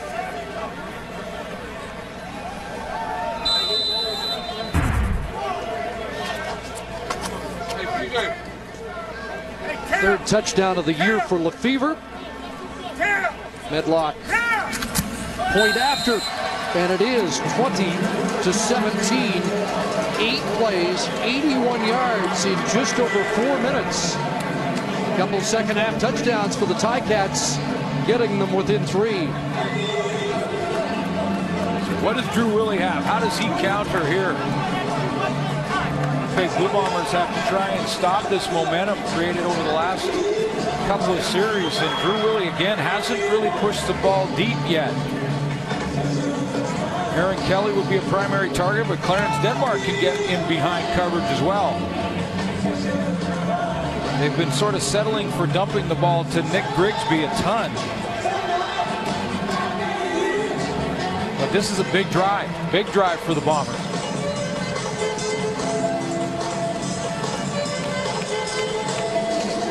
Pickens, the Ticats trying to go to 5-1. Last time was 2011. Prior to that, 1987, and in '85, last time the Bombers went 6-1. Well, last time they went 5-1, they went to the Cup. Here's the smiling return man, Aaron Woods. And he is nailed before he gets to the 30 this time. They're charged up. Eric Harris in on the stop. I wasn't as happy with that one. I just wanted to see the reaction. Hey, you got to have fun playing the game no matter what it says on the scoreboard. And you wanted a little bit more there and not quite as excited. Now it's up to Drew Willie. Yeah, here's the reaction that's going to be interesting. Yeah. How do the Bombers respond? Start double tight ends with Grigsby in the backfield. He releases. Willie under pressure. Down he goes. Drew Willie is sacked. And it's Ted Laurent with his first sack as a Ticat. Yeah, they've been trying. You look across the board. Norwood doesn't have one. Bulkey has one. Ted Laurent was looking for his first. Ticats last in that department, just the 7th sack for the team this year. Let me show you who he wanted. He wanted Robbie Bryant on the corner roll right down here, and he was wide open. And because Ted Laurent gets in his face, he can't throw the football. Drew Willie has a wide open Robbie Bryant right there. Can't get it to him. So second and long. Willie pumps, steps up, and underneath it goes. The pass is caught, but short of the first down. Clarence Denmark with the grab up near the original line of scrimmage. Well, just we talked about Willie wanting to push the ball deep.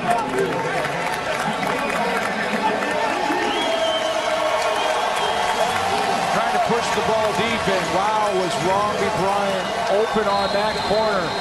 And I think that's what he's talking about right now. So a 2-0. Iralahu kick, not a deep one. McDuffie across the 50.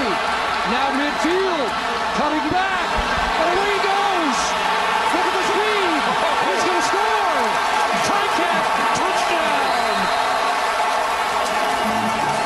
Quincy McDuffie, 66 yards. This guy can go.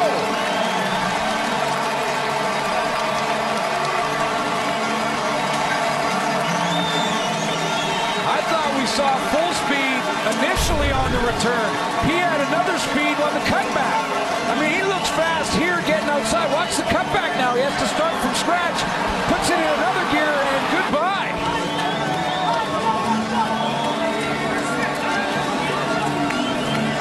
That's a heck of a debut. First Canadian Football League game for Quincy McDuffie out of Central Florida. Keeping that football for the trophy case. And the Ticats have their first lead of the night. So a couple of offensive touchdowns, and now a special team touchdown. And a beauty from Quincy McDuffie, 66 yards to the house.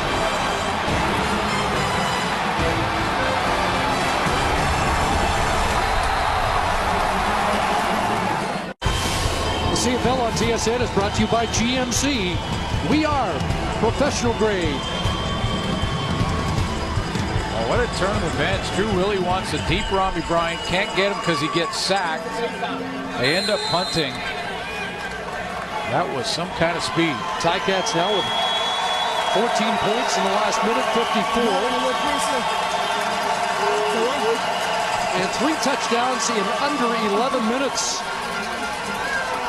to erase that Winnipeg lead. Definitely wanted to show you his mouthpiece there for some reason, but I want to give you a perspective. We're at McMaster with a little bit different look at some of our camera angles and things like that, but let's have some fun with this. You're the cover guy at home now. We're going to run at full speed. Now you got to stop this guy. There you go. Go get him. Break down. Wait a minute. Well, now you got to get on your horse. Get on your horse. I don't think so.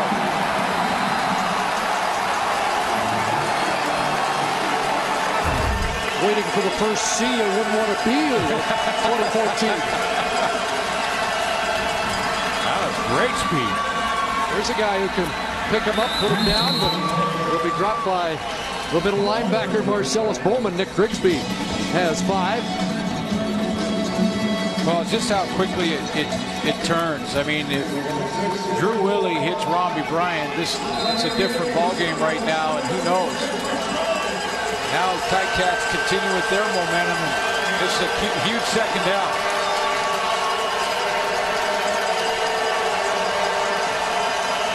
Second and 5 from the 38. 6 receivers out, and looking to take a shot, but overthrows Grigsby. And another 2 and out as the Bombers have stalled on offense in the second half, and Grigsby suggesting he had the jersey pulled on the play. 3 consecutive 2 and outs for the Bombers now, early now in this fourth quarter. That last sack by Ted Laurent had Willie a little bit jumpy in the pocket on that last deep throw there. Carried over to the next series. 19's barely had time to catch his breath. And the snap is an aired one. Haralahu back, and he'll do well just to concede the 2 here. He's going to kick it up into the VIP section up there, but he does do the right thing, kick it out of the back of the end zone. Ian Wild had trouble with the snap earlier. The punter did well to bring it down, but this one out of his control.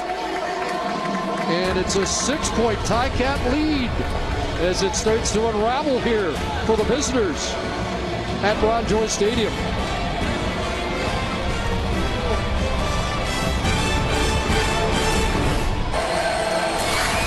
CFL Fantasy is now a reality. Go to tsn.ca/CFL Fantasy to set your roster for a chance to win a trip to the 102nd Grey Cup and a Joseph Abood suit for Moors. Every pick counts. Take yours today. Sure a lot to Dan Lefebvre into their lineup this week. I might take Quincy McDuffie, my fantasy pool next week. Well, they lost Brandon Banks, who's a dangerous return man in his own right. Number 3 in all-purpose yards, but they haven't missed a beat. Line drive kickoff after the safety. Good return here. All the way down to the 45-yard line, and all the momentum in the Ticat camp here. Moses Madu with the return. Or excuse me, Powell Krupa. Nice lead block here from Quincy McDuffie as well. Watch 19 get up in front of him and then get the little chip right there. That picks up another 20. It was 26. It was Moses Madu. Yep.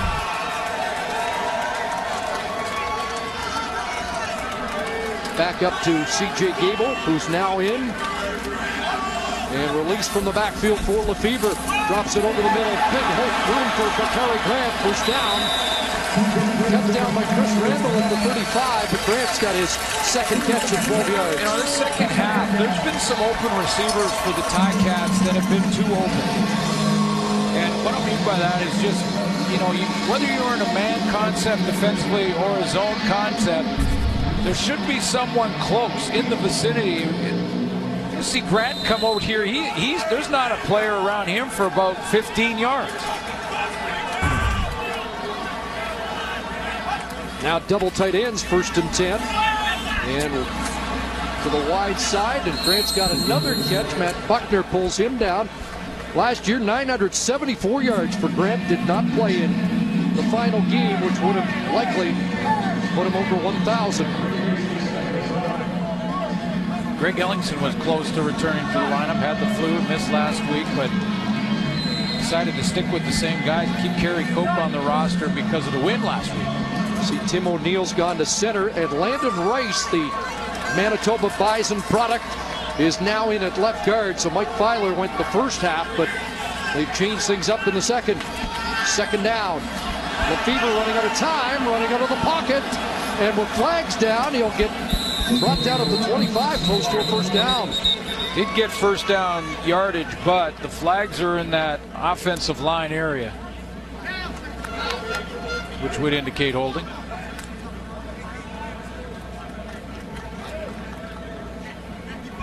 And for Ken Austin, doesn't want to run his team out of field goal range. Hamilton, number 55, 10-yard penalty, remains second down. That's Tim O'Neill now at center. So that brings the football back. We're going to mark it at the 42. So O'Neill, Chris, did a great job last week. He had to make all the calls, all the changes up front, and he was reminding his fellow offensive linemen as they broke the huddle what the call was, who they had to block. 2nd and 17. And Peach in pursuit, and he'll drop him for another sack. That's 2 for Peach in the game. And now a decision, and I think they may have pushed the Ticats out of field goal range. Again, a backside pressure. That tells you how quick this defensive line is for the Bombers. Whether it's Zach Anderson, that great speed we showed you earlier in the third quarter, or this one for Greg Peach from behind. It's one thing if it's Ricky Ray at quarterback or a guy who's a pocket guy. It's another if it's a runner like Dan Lefebvre. Defensive lineman can run him down from behind. Huge series for the Bombers defense because the Ticats were in field goal range, could have gone up by 9, but instead the punt team comes on. Medlock looking for the pin, and Woods hustles up there. They'll get the 15-yard no yards. So what a difference that is. Bombers will not get backed up. They should end up with decent field position up beyond the 40-yard line. So a major escape for Winnipeg. Hamilton, number 9, 15-yard penalty, first down. And that's the former Bomber Brandon Stewart called after that short punt. 6-point lead for the home team. 9 net yards on that last kick. The 2014 Women's World Cup of Rugby kicks off tomorrow morning, and TSN is your home for all the action. Tune in, Canada facing Spain in the first of 3 round-robin matches. Live coverage gets underway 8:45 a.m. Eastern, 5:45 Pacific, here on TSN. 23 consecutive points for the Ticats. They lead 26-20, but the Bombers have the football at the 35, and Aaron Kelly's got a catch and falls forward for close to 9. 8 minutes to go, fourth quarter. The Bombers had the great lead in the first half and have watched it disappear on them quickly here.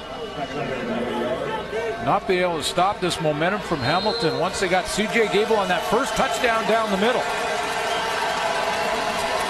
Whoa, quarterback sneak, what happened there?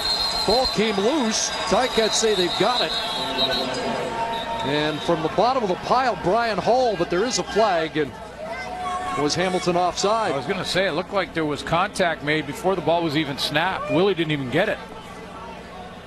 Offside. Hamilton. 5-yard penalty. Comes first down.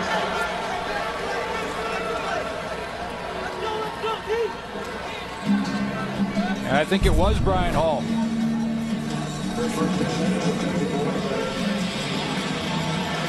Yeah, no question. He jumped the snap and Willie never did get his hands on the football. So first down. Bombers at the Winnipeg 50.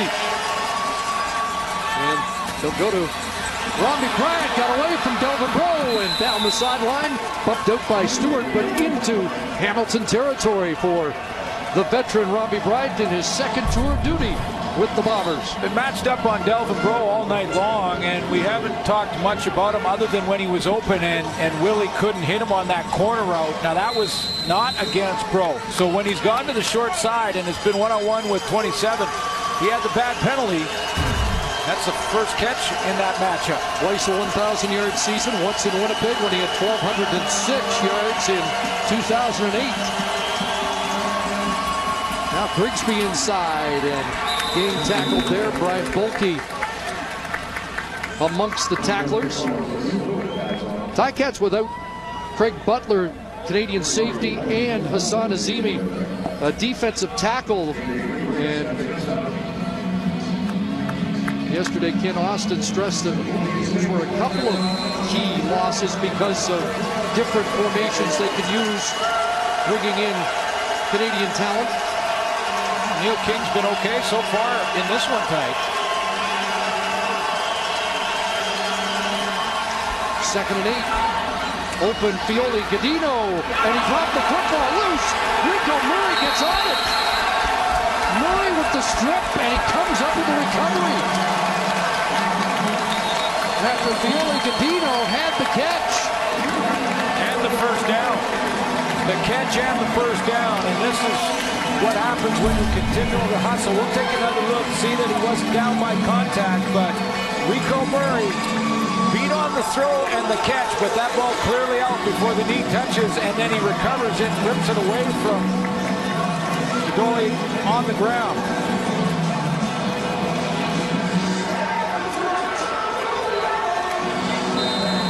And he does win the jump back at the football once it's on the ground. Big turnover for Rico Murray.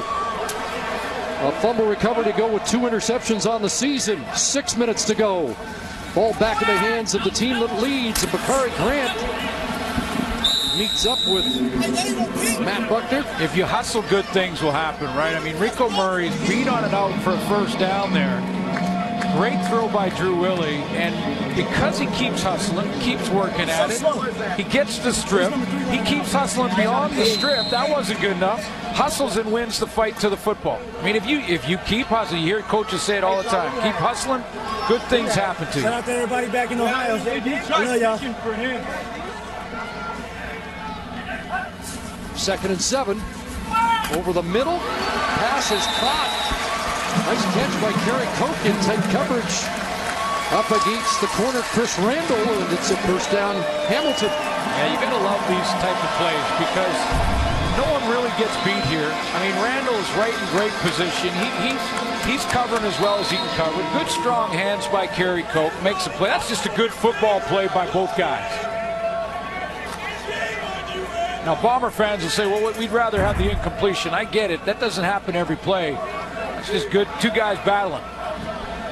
And a quarterback who's back on his game. Hands off to Gable, and that's contained. There's Zach Anderson in on another stop with Ajiro Kowali.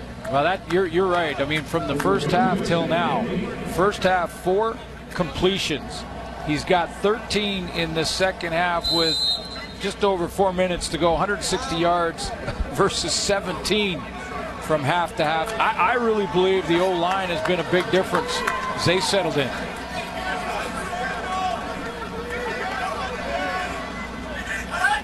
Second and 8. Looked like the left tackle flinched. Jake Olsen just came out of his stance. Yeah, you know what he did, and I'm not sure if he saw him or not.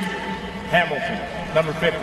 5-yard penalty, remains second down. Maurice Leggett, the safety for the Bombers, was on the line of scrimmage. I mean, he lined up on the line of scrimmage, and in the snap count, he bails. He just took off and ran back to the middle of the field. And I think Olsen probably caught him out of the corner of his eye, and that's what made him flinch. Guy has only been here a couple of weeks. So 2nd and 13. Wide open, far side. There's Fantus, has to make somebody miss. And he'll be dropped short of the first down at the 50.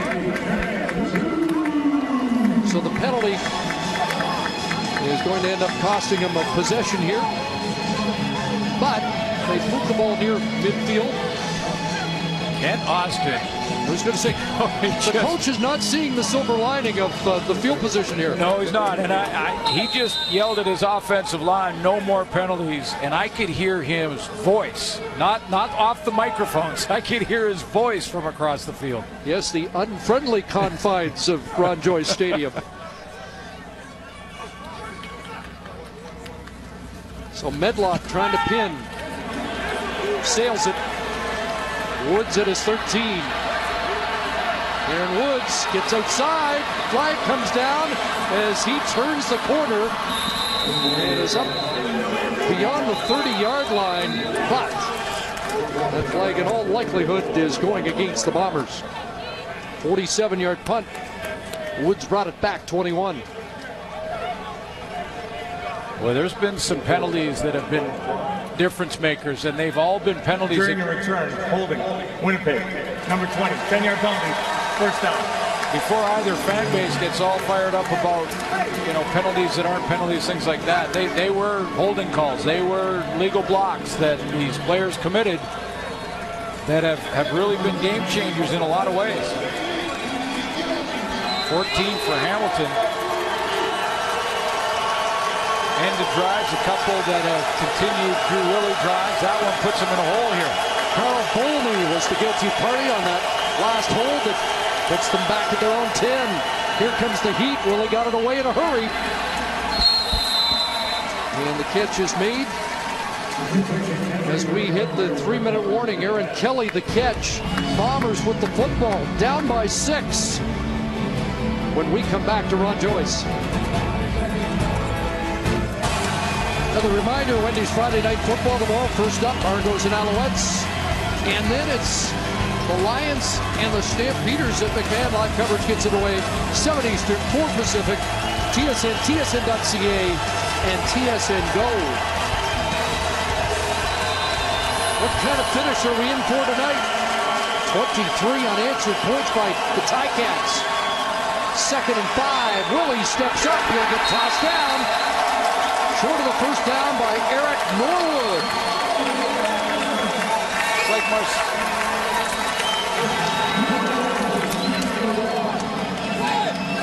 Marcellus Bowman's going to come on the blitz, and he's right here.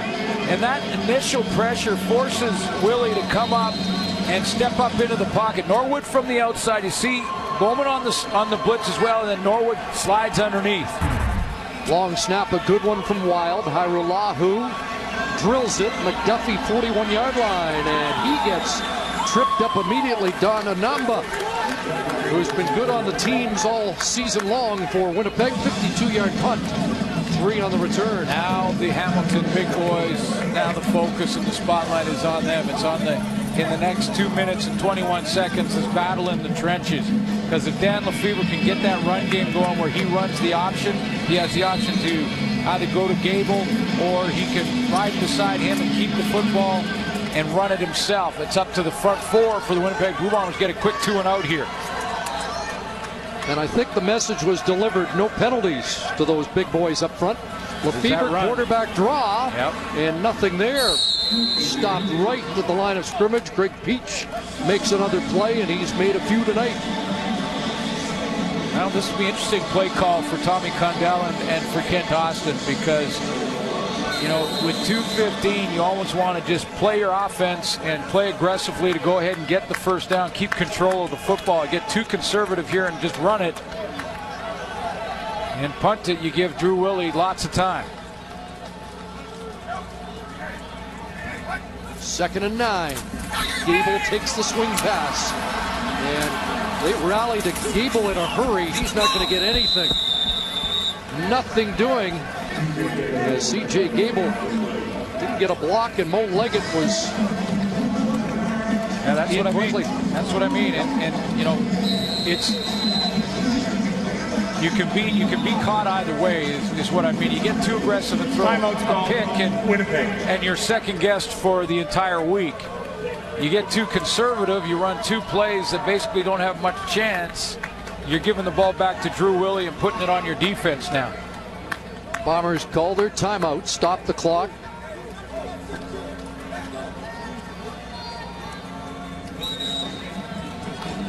Mike O'Shea wants to control the clock his way. We'll see what Medlock can do and whether Aaron Woods can help flip the field as he has shown he's capable of. Yeah, and he's been close on a couple. Good boot. Woods at his 15. Not this time. Willie all rally to the football. Led by Marc-Antoine Fortin. Good downfield cover of a 49-yard punt. But 100 seconds for the Bombers to come up with a touchdown drive and a win. Well, he's been in this position before against Dan Lefevre when it was the Bulls versus the Chippewas. Our stats man, John Russin, letting us know that Ticats' last possession was just 41 seconds, so not much time came off the clock. Plenty of time for Willie. Running out of time here. Downfield, Fioli Godino with the flag down in the Ticat secondary. Would be a first down for Fioli Godino.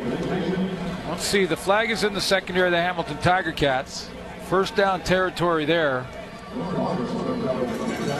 Fioli Godino, a hero in the late stages against Montreal. He's trying to atone for a mistake earlier in this game.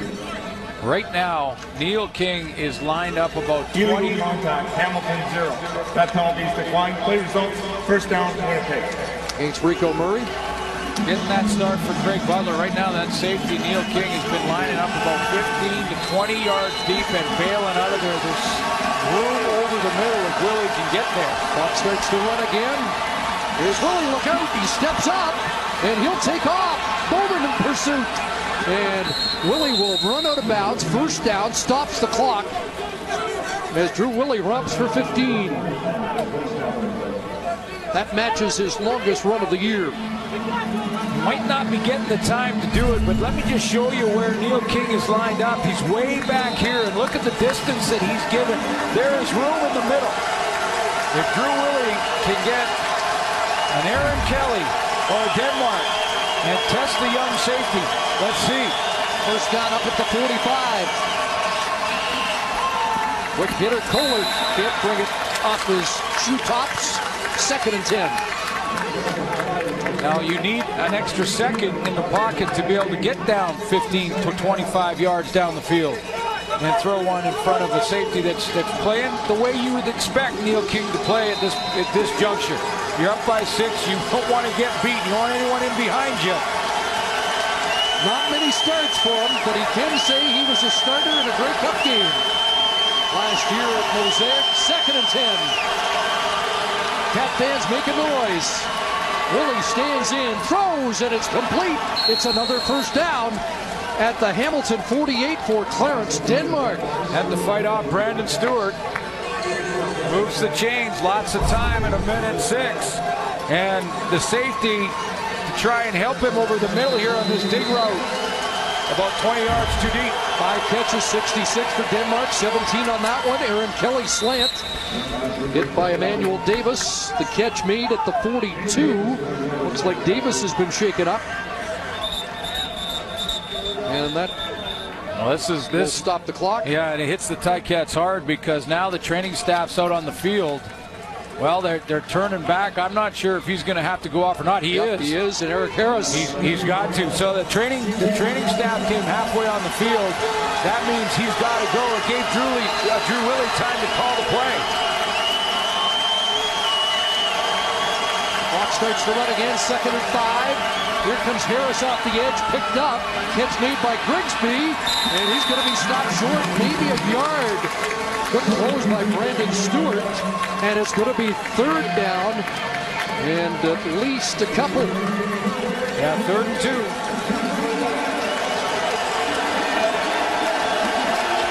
Also kept him down, so clock's going to run as soon as plays whistled in. 3rd and 2. Bombers trying to stay alive. Willie in trouble. Throws, jump ball, Kelly brings him down. The former Ticat with a catch to keep Winnipeg alive. And how about Drew Willie under duress finding Kelly? Boy, was he ever, but he kept composed. He had to spin out of 1 sack here, 1 tackle. Looked like it was Bulk. He had a shot at him. He gets rid of him there. Floats it up over the middle. First set of downs. Guns another in. That one deflecting incomplete. Intended for Collert, and Courtney Stephen on the scene defensively. Show you that play. Here's Aaron Kelly. He's working his way across the middle on the post. He sees his quarterback in trouble trying to find an opening, and he does.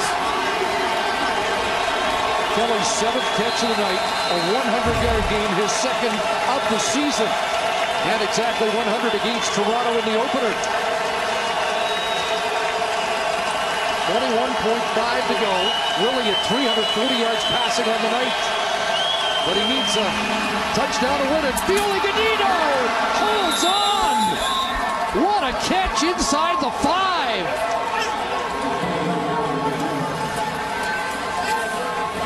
What a gutsy catch. It was. They wait till inside of 20 seconds to test the young safety, and Gadino comes up with it.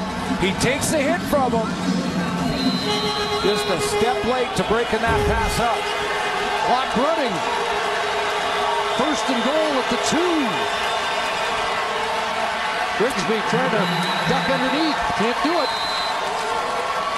And they'll have time for one more play. It's coming down to a goal line stand with the game in the balance. Okay, Coach Cuthbert, you run the ball to Grigsby here with 2 yards to go, or do you throw it to the end zone? I'm going to put it in the air. See if, Ken Austin wants a timeout. He wants to make sure his defense is set. Trying to get the timeout. He's not going to get it. Not getting it. And now they got it. Well, he just got it. He had to go and get in the ear of the sideline official to get that called. Timeout's called. Hamilton. So one last play for the win one way or the other. And the defense will confer with Orlando Steinauer. Well, they wanted to make sure, and I'll show you how badly Coach Austin wanted to get this timeout call. Here, casual call timeout. Guys, hey, timeout. Hey, they're coming over the ball. They're getting, hey. And now he's running down the sideline trying to get the timeout. I don't blame him. Now, this is too important, too crucial. So are they running or are they passing? I think he's going to throw it. Grigsby in the backfield. Denmark, Fioli Gadino in motion. Down to this. And maybe an extra play. Hamilton looked offside. Jump ball. Touchdown. Nick Grigsby. There is a flag, but it looked like Hamilton jumped.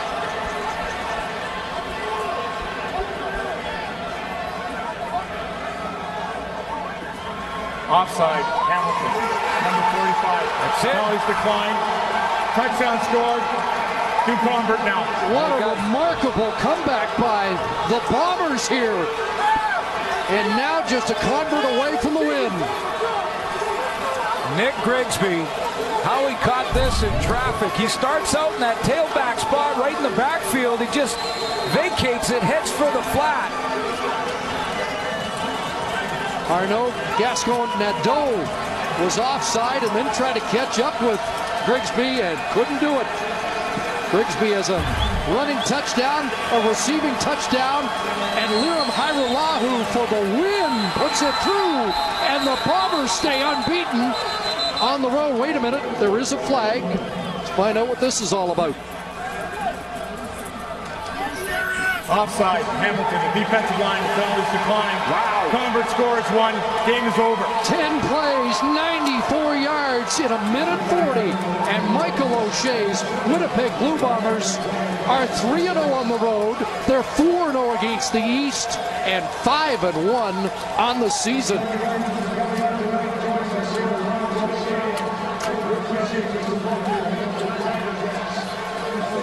Ticats started slow, then scored 23 consecutive points, led by 6 until Drew Willie engineers a game-winning drive and a touchdown pass for Nick Grigsby as the Bombers continue their roll on the road.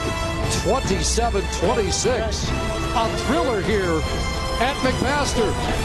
So long from Hamilton. SportsCenter is now.